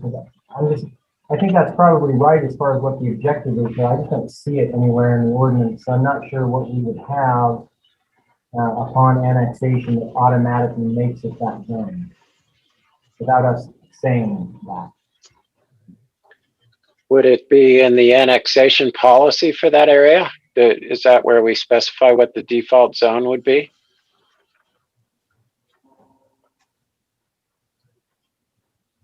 That's a good question. I know, with regard to foothills, we recently passed, legislation saying that those things automatically get annexed in as OSPR, if not something else. If something else isn't designated. But I don't know if there's, that question hadn't come up before, so I don't know if off the top of my head if that is the case here. I was thinking of prior annexations that we had done, that the annexation ordinance itself actually stated the proposed zone. See if I can find that language really quick. Councilors, I think we have a couple of options here. One is we could just, if we think we'll have an answer shortly, we could just table this temporarily during the meeting and move on to the next item and then come back to this. Or if you feel like you want to bring it back at our next meeting after all this is figured out, we could do that as well. Mr. Hanley? I'd be in favor of doing it tonight, taking care of it, unless there's a reason for anyone to want to delay it. It seems like it's a pretty straightforward thing otherwise. So if we could resolve it, I would prefer to do it now. Thank you. So let me ask the question then, does any councilor desire to continue this item until the next council meeting? Councilor Ellsworth? Yeah, I'm just curious what the applicant would prefer. Maybe they are more comfortable if we continue it. I would defer to them. Mr. Draper? We would prefer to move forward with this. The M1 does accomplish what we need to do with the property for this. So if we need to table it and do a little research while you're discussing other items, I'd prefer that so that we can get the okay tonight from the council. Okay, so councilors, is there any objection if we just temporarily table this? Sure, so move on. I think Robert's actually found us the answer. Oh, great. So he's put this up. So as you indicated, it looks like in the annexation policy, in the general plan, it does actually say that the default for this area is M1. So I just hadn't seen that. So I think we're good. Excellent. Good job, Robert. Thank you, Robert. Okay, let's see. So is there any, so no one answered in the affirmative that they want to continue it. Is there any further discussion on the motion? Seeing none, I will call for a vote. Councillor Harding? Yes. Councillor Handley? Yes. Councillor Hoban? Yes. Councillor Fillmore? Yes. Councillor Ellsworth? Yes. Vice Chair Shipley? Yes. And I, Dave Sewell, will vote yes as well.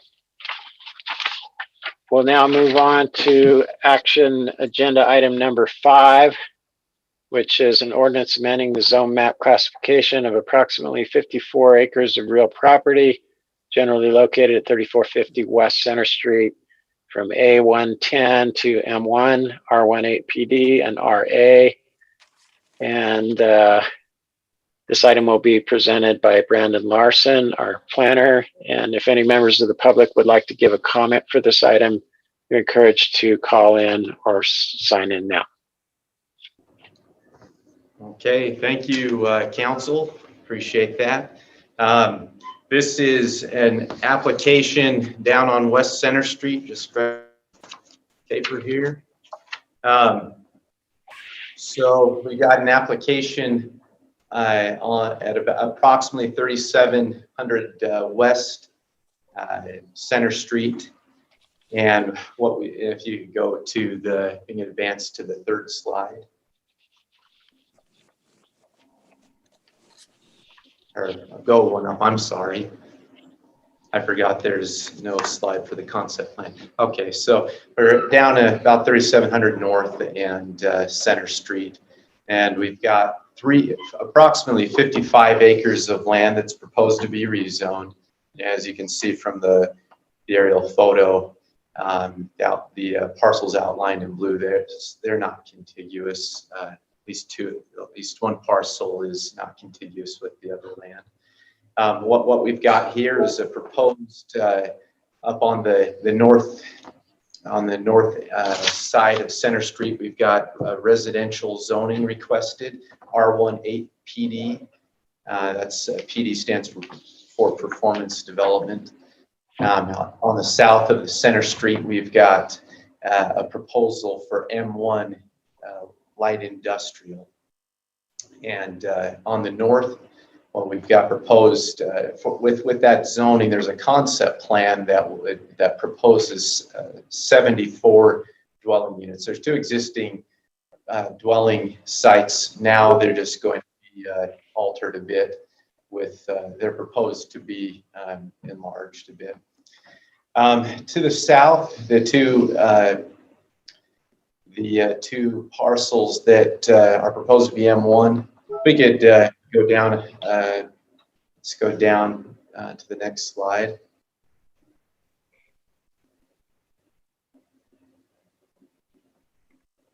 And let's go maybe one more.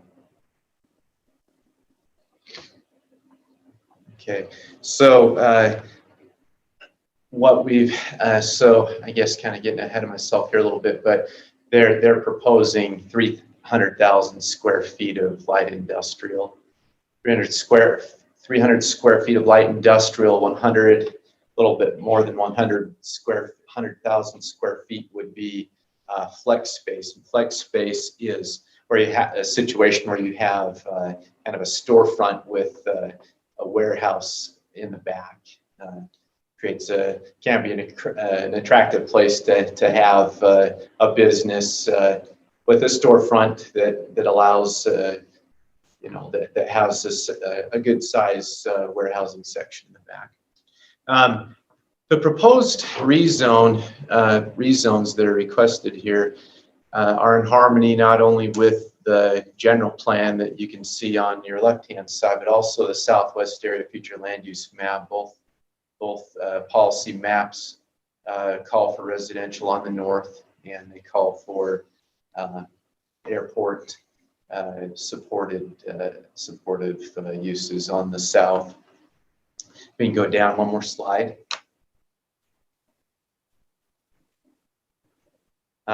You can see, and then one more. Okay, thank you. So a little bit more on the concept plan, which was approved by the Planning Commission. 72 new. Of course, we've got 2 dwelling sites now, and there's a proposal for 72 new dwelling sites. The average dwelling site would be approximately 700 feet. The largest would be getting close to about 14,000 square feet. So good mix of lot sizes here. Again, I mentioned earlier that what's proposed is performance development.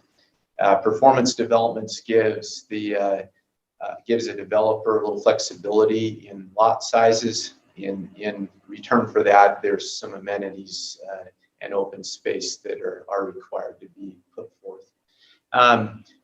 So as we saw just a couple slides back that this is in the it is covered by the Southwest Area Future Land Use Map. That future land use map, along with the general plan, establishes a policy of 4 acres net density for residential development. This proposal is a little over that.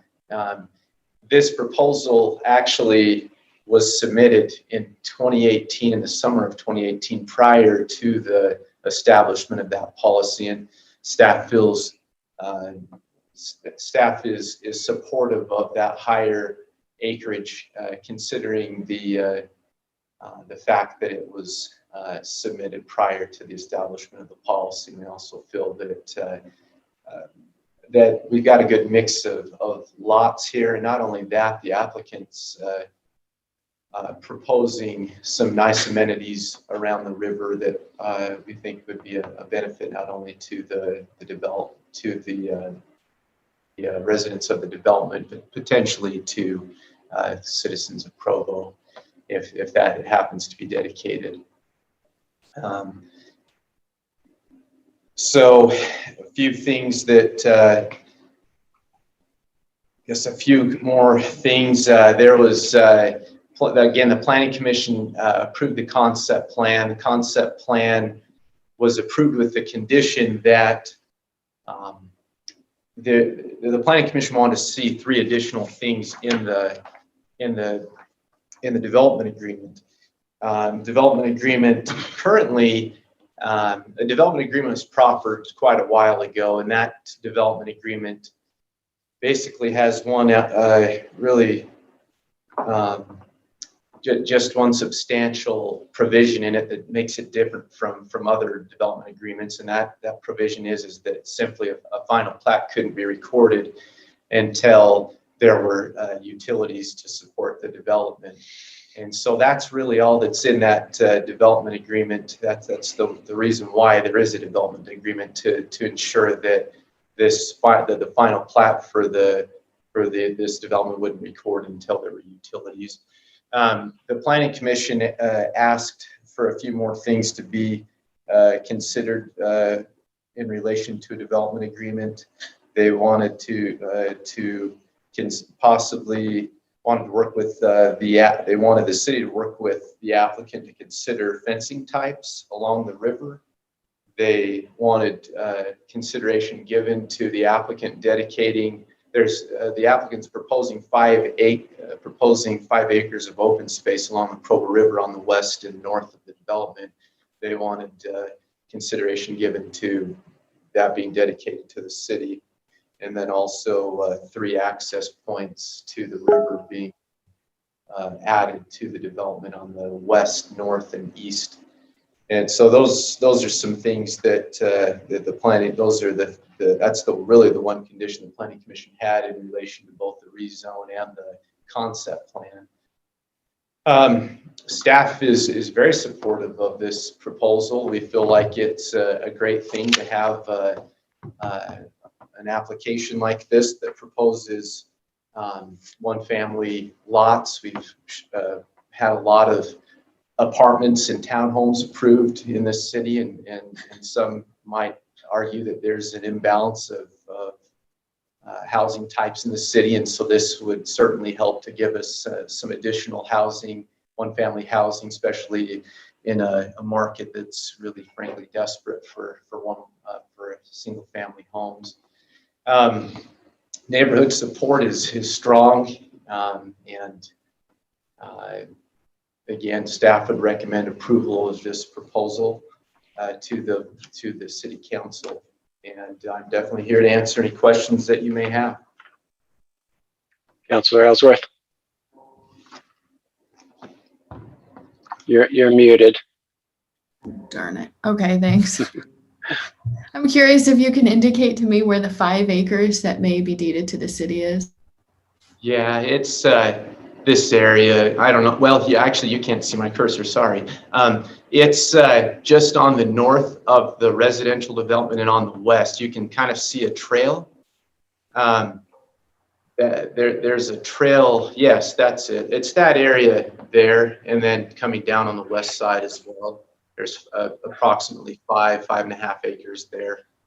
And I guess I would mention the Planning Commission was desirous of seeing that trail developed and then dedicated to the city. And so what's the buffer, what's the space that's being deeded more or less between the back of lot and the river? I'm trying to remember, I might be confusing this. We have another development proposal around the corner. I know that in some cases it's not 100 feet. Is it all entirely 100? I know that 100, I'm told it's 100 to 150. There are provisions that would allow for a potential for a lesser amount, provided certain flood data and approvals are obtained. So, but yes, I'm told that it's 1 to 150. I thought the city had an ordinance that said there has to be at least a 100-foot buffer between the river and development. There was, and there essentially is, but it's conditioned by, I actually was just looking at it prior to our meeting. There's some criteria that allow for a closer, a lot or a home being a little closer than that. Like if you got a lettered map amendment. But yeah, there are allowances for it, or potential for it under certain conditions. Okay, another question I have is, a few years ago when we were working on a development adjacent to the river, they had to put their street, their interior street, along the river so that they didn't have backyards butting up to the river, and it created more of an open space, more of an accessible public space from the right of way, the sidewalk to the river. Are we not doing that anymore? That's not proposed. I think I know which one you're talking about, the development down the Stonegate area. I don't remember where it was. I think there was one like that in the Stonegate area. That's not proposed here. I suppose the consideration can be given by the developer, but he's also indicated that he's willing to provide a trail in that 100-foot area and potentially dedicated to the city, so that with 3 connection points. So I feel like the applicant's really been pretty generous in giving that consideration to the city. Yeah, no, I agree. I just think that it would feel more accessible to the public, and it would feel safer to users of the trail if it weren't between a wall and the river. Does that make sense? Certainly. You're creating more of an open, accessible public space than this back alley that's adjacent to a wall in the river. So yeah, that would be my preference if we were considering the site plan tonight, but things that the Planning Commission noted, they wanted an open field around the river, and that's why they asked for a certain type of fencing to be called out or required around for the properties that were adjacent to the river, so that there'd be an open field and not that wall effect that you mentioned. Yeah.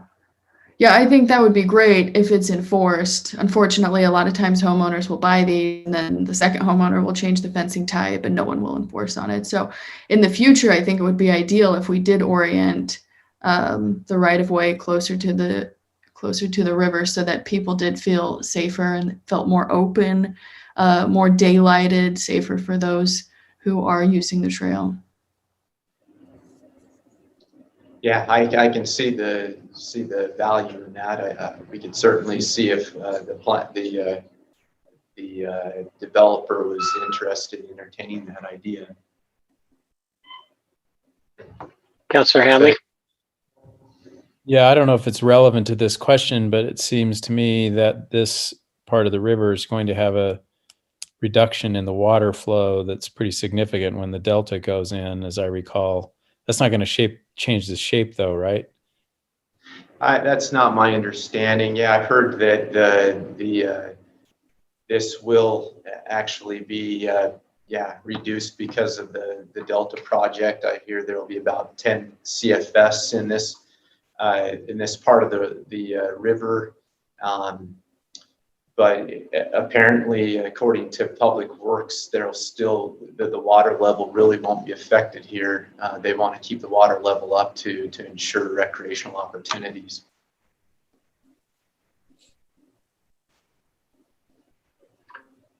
All right, are there any other questions for Mr. Larson?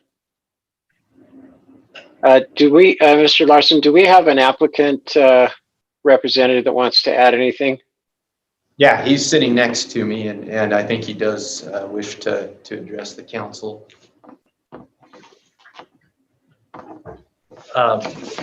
Mayor, council members, thank you so much. Dave Morton with RD Development, Sandy, Utah. Thank you so much for taking the time to consider this. We have been working extensively with the city over the past several years to bring this development to where it's at today. And so we're excited about where we're at.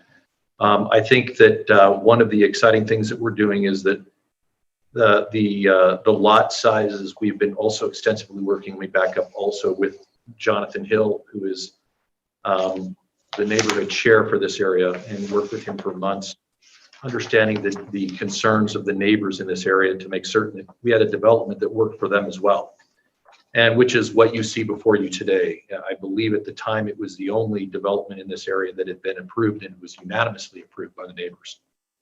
One of the things that we really like is, and also the Planning Commission commented on this, is that we've got varying lot sizes, but also that generally in developments like this, the largest lots are specifically catered towards the area that's right next to the river. And we have purposely put the lot sizes, which are slightly smaller, right next to the river, so that some of those first-time homeowners can actually enjoy that space right there by the river. We believe that the densities and the zoning that we're asking for is conforming, specifically on both sides of Center Street, and also believe that the trail and where it is in its location specific to where the roads are also provides a much safer environment. I couldn't agree more about trails and kind of making certain they feel open. When you think about it, you've got probably in some areas over 100 to 150 feet of open space between the river and that a backyard, which will feel very, very open, we believe. And the trail will be very contiguous with access not only in multiple areas to the river itself, but also we'll provide some amenities at that, what I'll call kind of that tip, where families can enjoy that river area right there, specifically a picnic area and some other things we might be able to do. So we're really excited about the development. We've worked extensively with staff and planning and engineering as well. So what questions specifically do you have for me? Mr. Jones. Hi, thank you, Chair Sewell. So, look, Brendan, any applicant, as I understand it, in the presentation, there's been a development agreement proposed I just want to make sure that that is on proffer and that I understand that the only thing that's actually being proffered in the development agreement is an agreement not to record the plat until all the services for development are already in existence. Is that correct? That's correct. That's the only thing that's been written in there as of last week. But after the planning commission meeting, I discussed with staff that we would be happy to sit down after the city council meeting, be happy to sit down with staff and include the three items that they were interested in, and we would welcome that opportunity to include those in the agreement itself.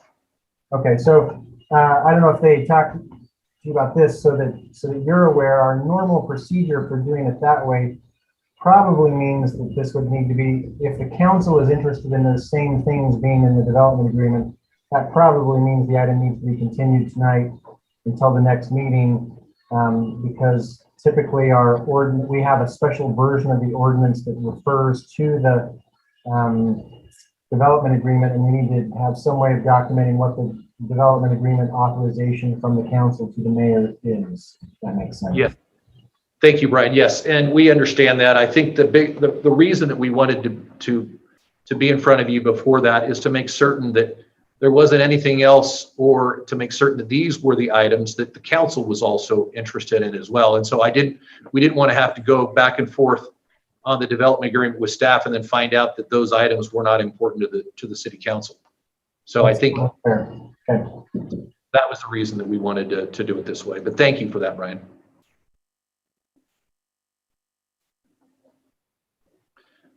I also want to note, oh, sorry. I also wanted to note, thank you, Mayor, for being on.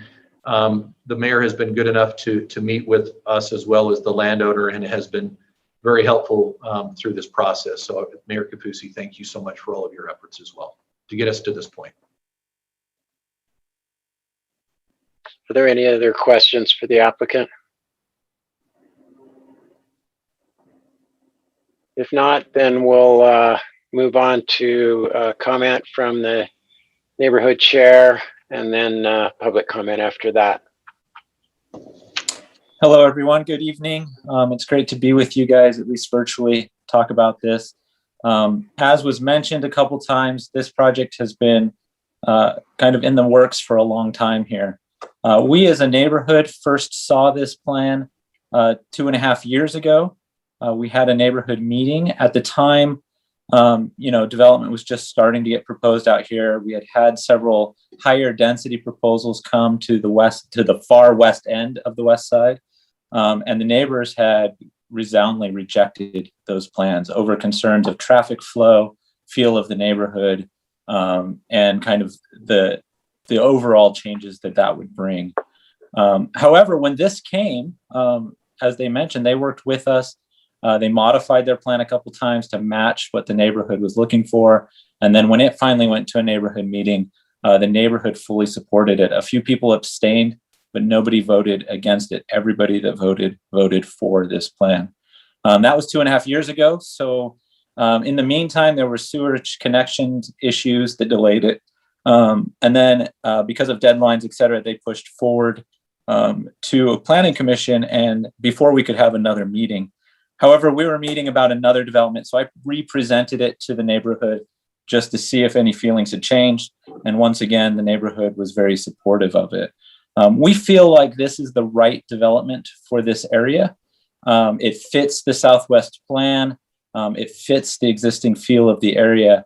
And I think it provides a housing type that is very, very, very much needed in Provo right now. As we know, the market is insane. Housing prices are going up, and this creates kind of an attainable level. Also, I think there's a couple issues that we should address here because I keep hearing them as I discuss things with the city. The first one is there has been a movement among some in the city to have multiple different housing types within each development, townhomes, apartments, houses, all mixed. However, and this only has single family homes. However, I think that's right. For a couple reasons. First of all, this is in a unique area. This is the far west side, the far west end of Center Street.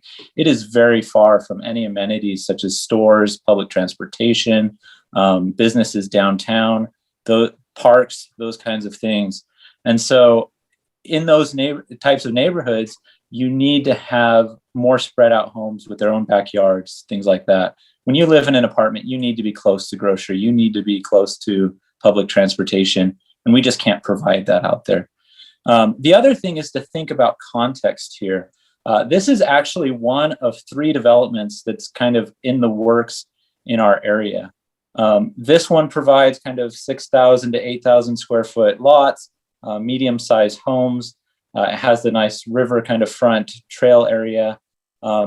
Just to the east of it, there will be an open field still. So it's, but that is looking to be developed soon. The owner of that property actually contacted me yesterday. He's looking to also develop similar to this one.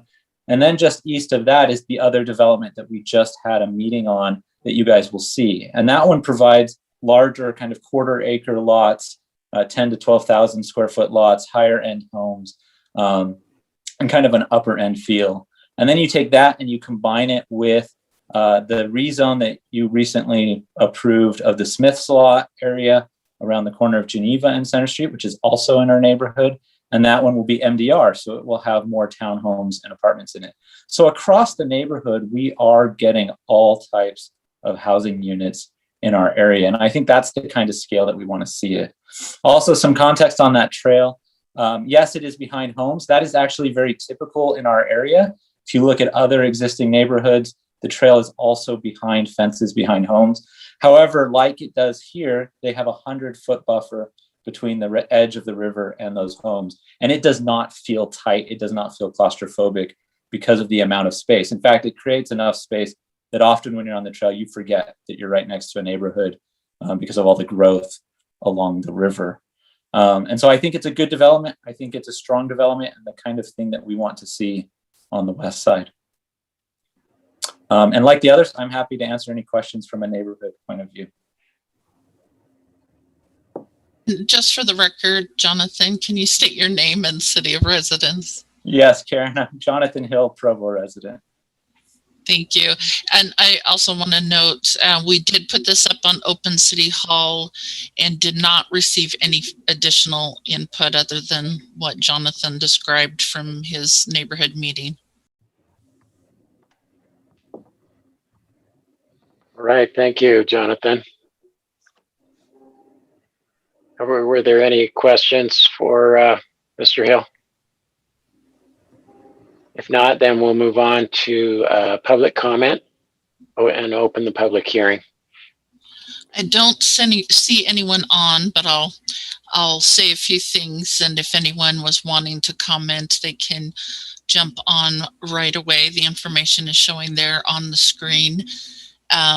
So you can connect by computer by going to zoom.us and entering the meeting ID and the passcode, or you can connect by telephone and the phone number is there on the screen. I'm not seeing anyone and not necessarily anticipating additional comment at this time. So I'll turn it back over to you, Mr. Sewell. Thank you. We'll bring it back to the council, close the public hearing and bring it back to the council for any discussion. Councilor Ellsworth. Yeah, I just wanted to reference something that the staff said. They had said that we wanted more single family housing. And I think that's fair, but I'm really concerned that staff has not understood my concerns that we need integrated and diverse housing types, not just swaths, acres and acres and miles of single family, and then consolidated multifamily in different parts of town. That's never what I was proposing. So if staff misunderstood me, I apologize. But to promote this as being the single family that the council always wanted does not seem to align with my views and my values, just to clarify.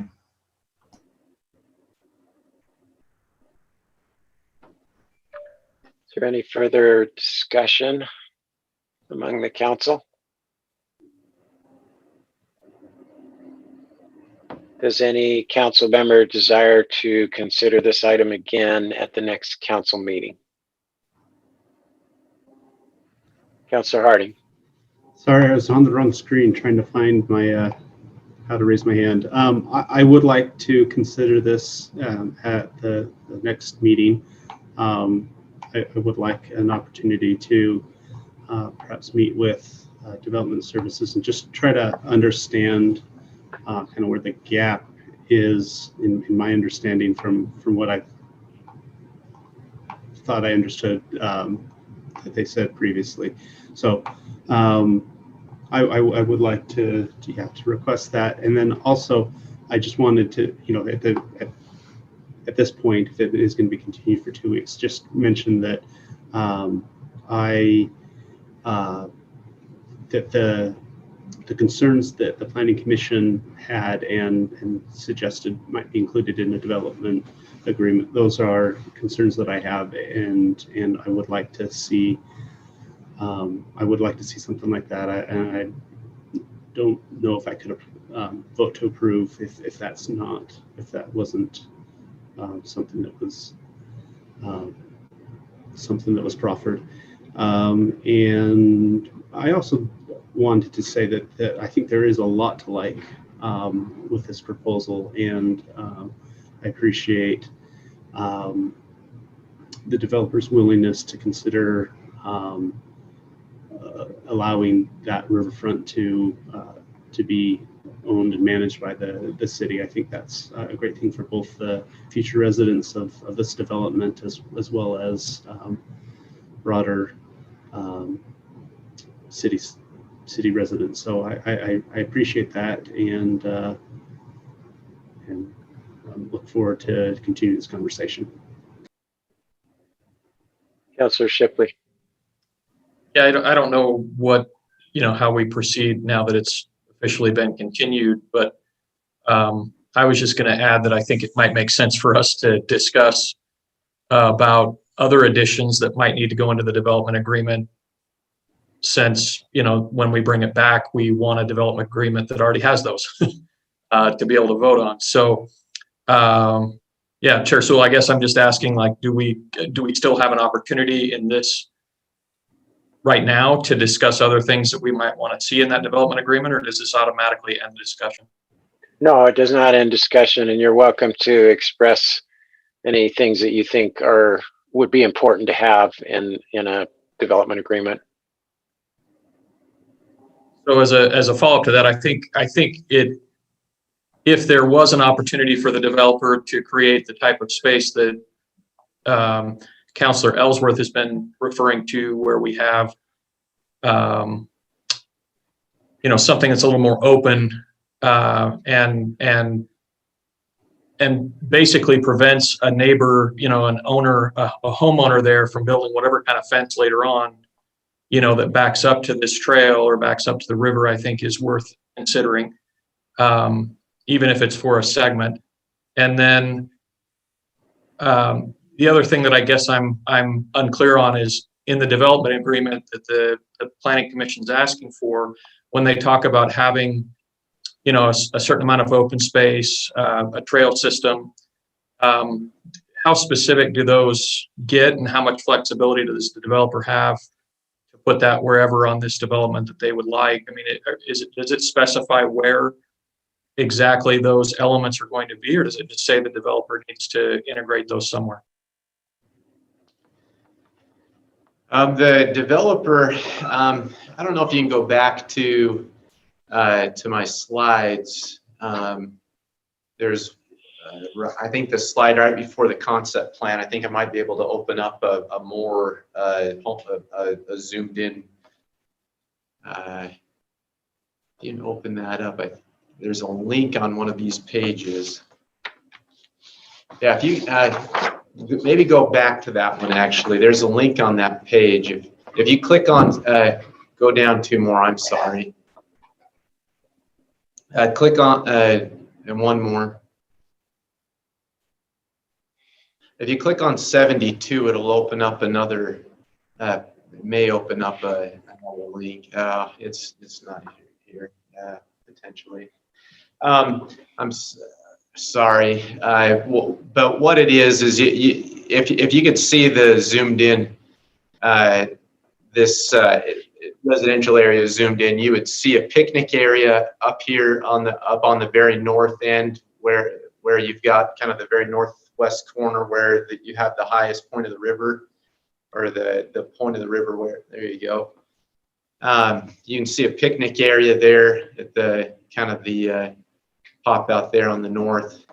And then you've got the trail that goes around that area. That's the area that's been in discussion. We've not really discussed any other area. There's approximately 5¼ acres of land in there, and outside of the lots that are still within the development boundary, and that's the land that we have been discussing, along with a couple of connections through some of those lots on the east, west, and north. So when the planning commission asks for this as part of the development agreement, I guess what I'm asking is how specific is that going to be? Is it just going to say, here's the amount of space that the developers, saying or anticipating that they're going to devote to these different amenities, or do they specify where, on the map in the development agreement, that's going to take place? I think a legal description of that dedication area would be helpful to pin that area down, actually. And the developer is saying that he can provide that for us. Thank you. And I just want to say I really appreciate this project. I think it's a great project. I'm excited for it. I'm excited that the developer is willing to, do as much as they've already been willing to do on this. So I just appreciate their willingness to work with us on this and consider, things that I think it make it better for, the demand for the types of properties that they'll build there, but also just for the city in general. With the development agreement, we will add, and this is typical, we'll add a legal description for that dedication area to the city so that it's clear what's being dedicated to the city. Councillor Hanley. Yeah, I hope this is helpful.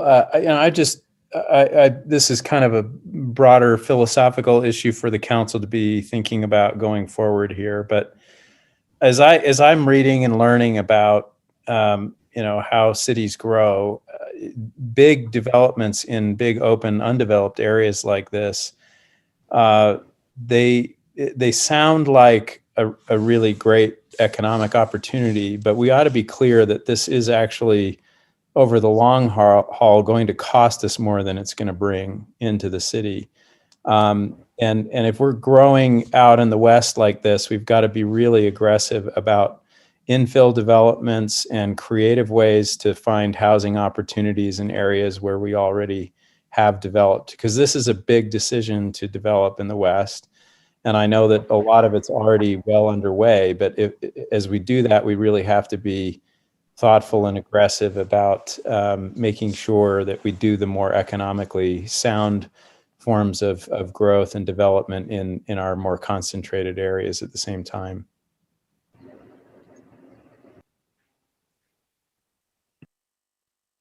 Thank you.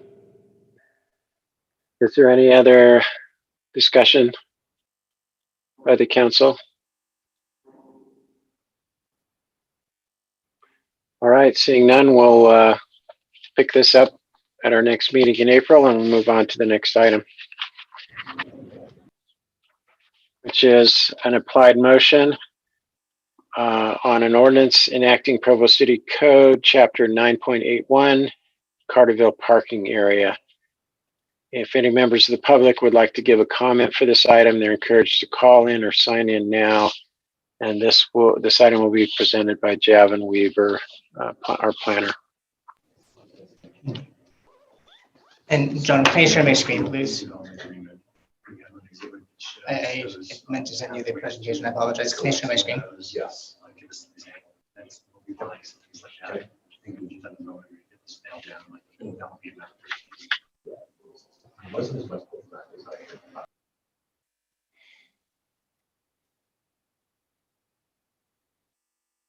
I'm so happy that you and I talked about Jonathan, because I think he is very difficult in my opinion.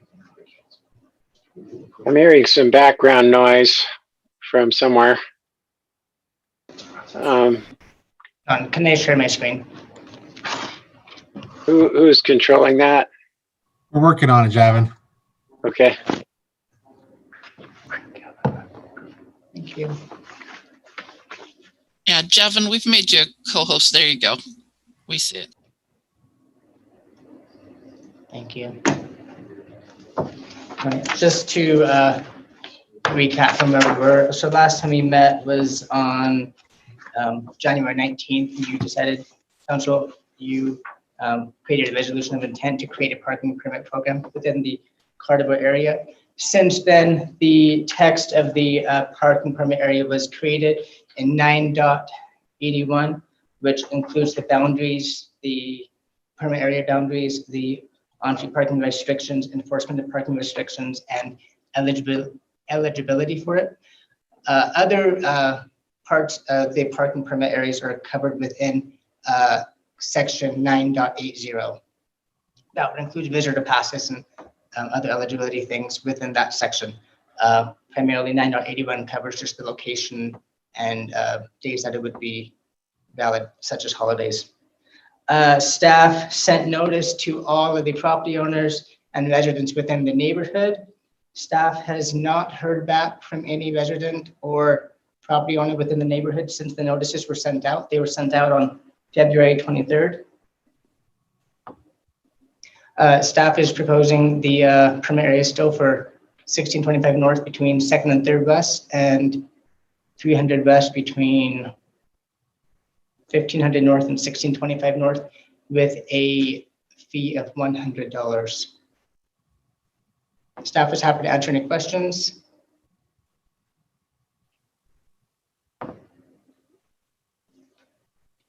Councilor Ellsworth? Yeah, what feedback have you gotten on the $100 fee? I've heard zero feedback from the applicant, residents within the area, or the property owners. Since the notice was sent out, I've heard nothing. And the notice said proposed $100? The notice initially said proposed fee between $50 to $100. The public notice that was sent out per the section of code said specifically $100. Thank you. Mr. Harding? Yeah, will there be visitor passes or visitor permits as a part of this program? I read through the proposed ordinance. I didn't see that. Yes, that's part of section 9.80.160, which says it's like our already established residential permits where they are able to have 18 temporary one-day permits and 1 7-day permit. Thank you.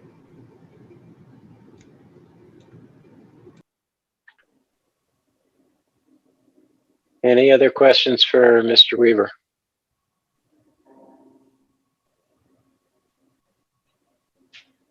All right, thank you. We'll now open this item up for a public hearing, although I don't see any attendees. I don't see any as well, but I'll do what I did before and give a good description of how to join in and see if that helps anyone. So if there's anyone out there who wishes to make a comment on this item, go ahead and call the number shown on the screen in the lower right-hand corner there. And if you want to connect by computer, you can visit zoom.us and enter the meeting ID and passcode to enter this meeting. When you do so, you're automatically muted, but you can raise your hand on the computer using the raise hand feature, or you can press *9 if you are on the phone, and that will show us that you wish to speak. I think I gave enough time. I don't see anyone jumping on there. I will let you know if that changes, but I will turn it back to you, Mr. Sewell. Thank you. Mr. Jones. Thank you, Chair. So this is really kind of a response to Councilor Harding's question, and I thought this might be useful reminder for all of the council and those who maybe weren't even aware that we did this, but it used to be that every time we passed a new parking area, which wasn't that frequently, but that the addition to the code was quite lengthy and spelled out all of the rules for that specific parking area, even though most of those rules were duplicative. A couple of years ago, we went back in and we created chapter 9.80, which is now kind of the default rules, which took all of the duplicative information about permit parking areas. And we changed it so that now the specific chapters about specific permit parking areas only spell out the ways that those specific areas are different than the default. So you really have to read chapter 9.80 in combination with the specific chapter for that specific area to know what the rules are. So that's what Javin was referring to, and I just thought that might be helpful context for everyone. Thank you.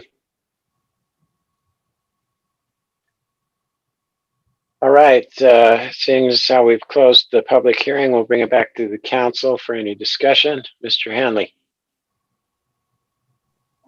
Yeah, I guess maybe this was implied in your answer earlier, Javin, but the applicant, so the applicant is or is not aware of this latest iteration.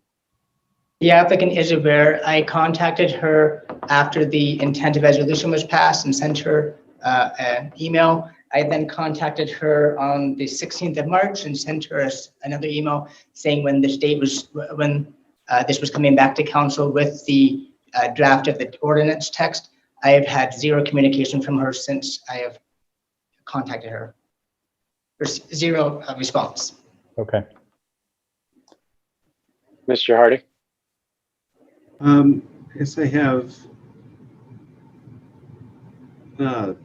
two questions or two things I wanted to discuss. One is fairly specific and one's a lot broader.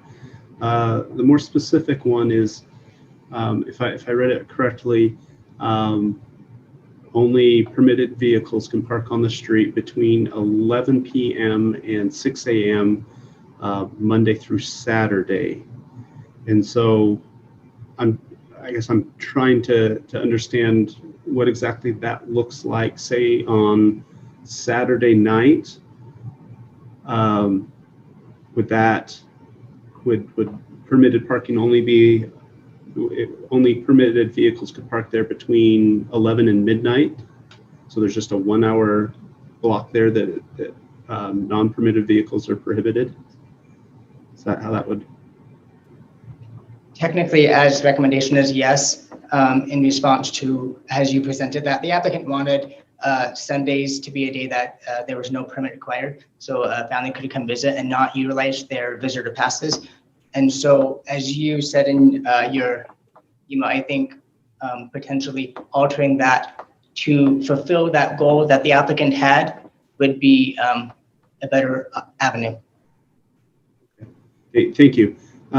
Okay, I wasn't sure if you had seen that email. I sent it very late. I wasn't expecting a response, but I just didn't know if you had seen it. In that, I also mentioned that I think even during, say, Friday night or whatever, if the point is to restrict overnight parking, I think 11 p.m. Is well past my bedtime, but it may not be well past the bedtime of others, and so. We might have people that are, say over at a friend's house watching a movie, and they're planning on leaving at midnight, but they get a ticket because they're parked there after 11. So I think kind of both of those issues might be resolved if we were to move the start of the restriction to 1 a.m. Rather than 11 p.m. So anyway, just something to consider, and I guess if we're being asked to potentially approve this tonight, that might be something that we'll have to figure out sooner than later. And then the other broader issue is, I appreciated your response. I appreciated the response of Mr. Jones as well, as far as how permit programs now just talk about how they're different and then refer to the main code for kind of the general rules of how parking permit programs work. I believe, Mr. Sewell, if you want to correct me if I'm misspeaking for on behalf of the committee, but I think the committee at least has indicated an interest in perhaps changing the way that we approach parking permit programs generally. And we're actively discussing perhaps a fairly large program in Joaquin following new rules, but this almost seems like a perfect test case where we could perhaps move away from the defaults of other parking permit programs, implement what we have been discussing with you and other committee members for more than a year now, in this small zone, and then if there are tweaks that we feel like are necessary, then we could make them at a fairly small scale rather than rolling something out over a large scale. So I just look at this and think, even taking some of the base parameters that you have here, but then changing kind of the other default ones might provide us a great opportunity. So that's what I'm thinking about as I'm considering this proposed ordinance.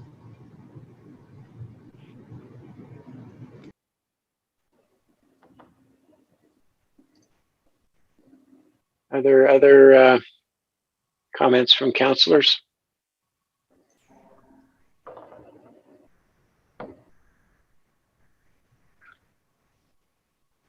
So let's see here. Just trying to think of what to do with, sound like you were kind of making a suggestion there, Councilor Harding, that that we revisit the, yeah, go ahead. No, I was floating some ideas. With you being another member of the parking committee, I was hoping perhaps you would give your thoughts, and I would be interested in what the other councilors feel. I also would be interested if our parking coordinator, what he thinks of this idea of perhaps using this as an opportunity to roll out some of the ideas that we've been thinking about, but that I believe would require us to not pass this tonight. But I'm open to other suggestions as well if we wanted to start with this and modify it later. But I think there's some disadvantages to that. But yeah, I kind of wanted to get the conversation going before I actually proposed anything specific. Got it. All right, I'll comment on that after Councilor Ellsworth. Yeah, I hope I'm addressing Mr. Harding's questions and concerns.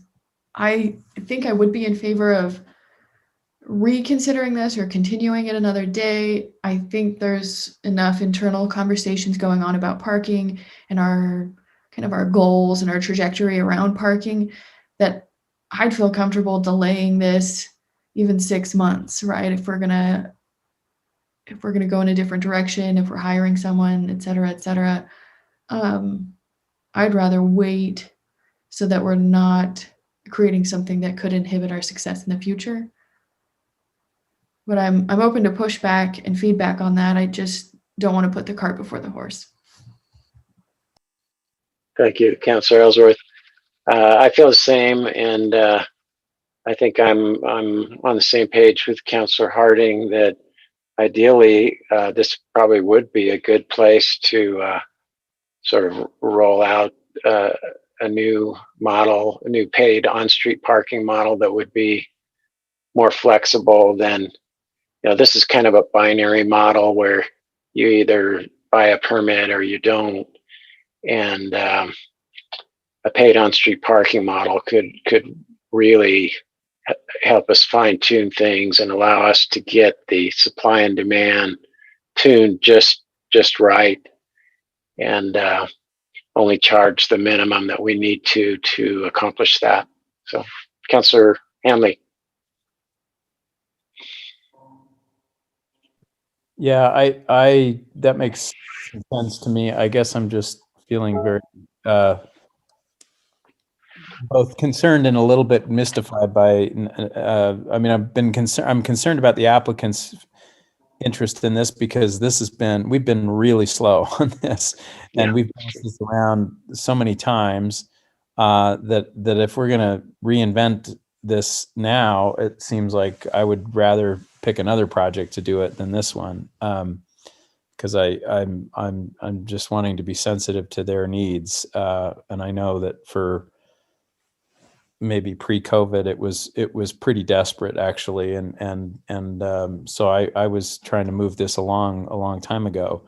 That said, I not knowing what she and her husband think of this or what the neighbor's response to it is makes me feel unsettled about pushing hard for a vote right now, even though that's what my inclination is for the sake of the applicant. So I guess I'm open to waiting a little bit. I'm not comfortable with, if what you're talking about is going to take another 6 months to craft, I'd rather pick another project. But I don't know, Javin, if you have, Mr. Weaver, if you have a sense of like how risky this would be to, pass without or at least vote on it tonight without knowing what their specific feelings are about this specific iteration of the proposal. Do you have any sense of that, or are you worried? What do you think? I'm concerned. I haven't heard back from her from working with her closely on this initially. It makes me feel a little uncomfortable as well. However, it's difficult when we've taken so long, and I hate to delay anything. So I'm a little mixed on how to proceed.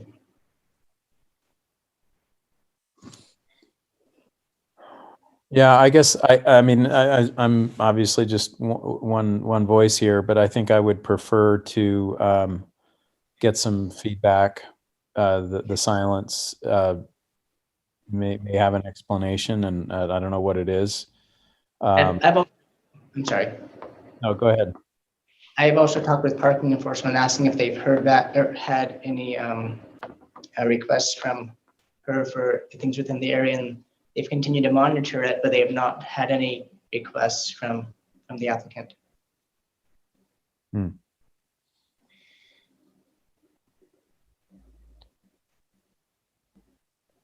Well, I don't know if if we continued it until April 20th and we gave a little more time to try to get some feedback from the neighborhood, but maybe float the idea that, we're working on developing a new pay for parking model that maybe they would be just as well interested in. I don't know. I also wonder if we approved it, let's just say we could approve it, and there could be the possibility that residents in the area elect to not get a permit. I'd be curious to see how it would play out if we did.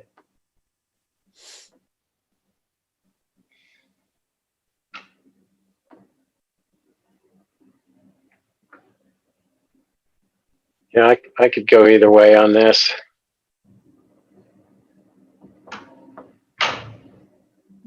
Can you say that again, Mr. Weaver? You're saying that if we passed it tonight. What I'm saying is we have residential permits in place with multiple homes within it, and you could potentially have a large amount of permits potentially, but only a handful actually get a permit. So we could pass a permit for this area, and it's up to the residents whether they choose to get a permit or not in the end. Yeah. But not hearing back from anybody, resident or property owner, makes me wary. I don't feel comfortable voting on it tonight without any feedback. I agree. Is there a motion to continue, Mr. Hardy? I'll make that motion, but let me just throw out another idea. I actually like a lot of the parameters that were proposed in this, and I think there's a lot to like about this, and I think that was an interesting idea of perhaps passing it and just seeing what the response is. I know in some areas where we're talking about a purely pay to park model, but there's also the ability to combine it, so it's pay to park unless you have a permit, and then as long as you pay for the permit, then you can park. If we had something like that here, then the residents could choose. If they wanted to pay $100 for the year, they can do that, or if they're only going to be parking on the street a handful of times if guests come over or whatever, and then they could choose to do the pay to park as well. So, and that might also, because it's not so binary, it might improve the approval of the neighbors. So, but I think there's some good discussion that can be had, and I think this is something that perhaps the parking committee can take up in the 3 weeks between now and the next time we meet. So I would like to officially move that we continue this item until the April 20th meeting. And actually, as part of that motion, I'd like to suggest that time, but leave it up to council leadership if things are too busy for the 20th. It could be, but just I guess continue it to the next available council meeting. Okay. Is there a second for that motion?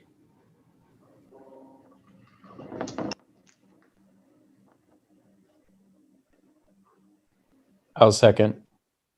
Second for Mr. Hanley. Any further discussion on the motion? If not, I'll call for a vote. Vice Chair Shipley, Yes. Councillor Ellsworth, Yes. Councillor Fillmore, Yes. Councillor Hoban, Yes. Councillor Hanley, Yes. Councillor Hardy, Yes. and I, Dave Sewell, will vote yes as well. Which brings us to our last item, action agenda item number 7, an ordinance amending Provo City Code regarding legislative staffing, to be presented by Council Executive Director Cliff Strachan. Thank you, Mr. Chair. You should have on your screen the ordinance that is proposed. This is proposed to clarify language regarding the appointments of council staff and the assigned duties of the executive director. Essentially, 2 sections are changed under appointments of appointing legislative staff. The council would no longer appoint the policy analysts or other positions by resolution. That would only be the executive director. And then it clarifies that the executive director should be hired on a basis of experience and ability, along with other qualifications. And then the other section is to delete and replace section K, basically expanding and clarifying that the supervisory assignment to the executive director includes everything from hiring to firing, training, performance evaluations, et cetera, et cetera, et cetera, with the direction that it's for the proper administration and effective operation of the council office. We talked about it earlier. That's the full summation of what this ordinance does. Thank you. Any questions for Mr. Strachan? If not, we'll open this item up for a public hearing, although I don't see any members of the public in the list at the moment. Karen, go ahead. Yeah. Everybody's going to love hearing my voice again. If anyone in the public would like to make a comment on this final item on our agenda tonight, please, we don't have the the number up there.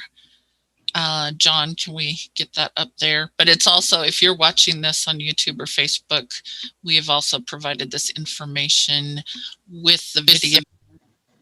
Whoa, heard myself for a second.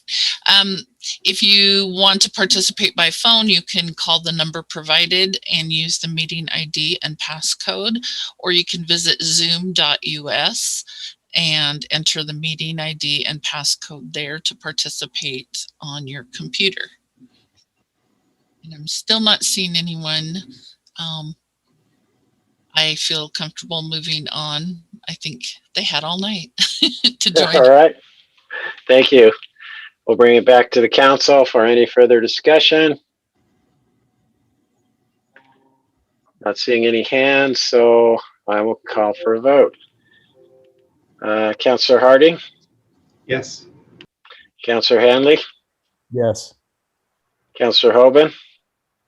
Yes, we made it through the meeting. Almost. Councillor Fillmore? Yes. Councillor Ellsworth? Yes. Vice Chair Shipley? Yes. And I, Dave Sewell, will vote yes. Thank you all. Unless there is any objection, we will adjourn by unanimous consent. Good night, everyone. Good night.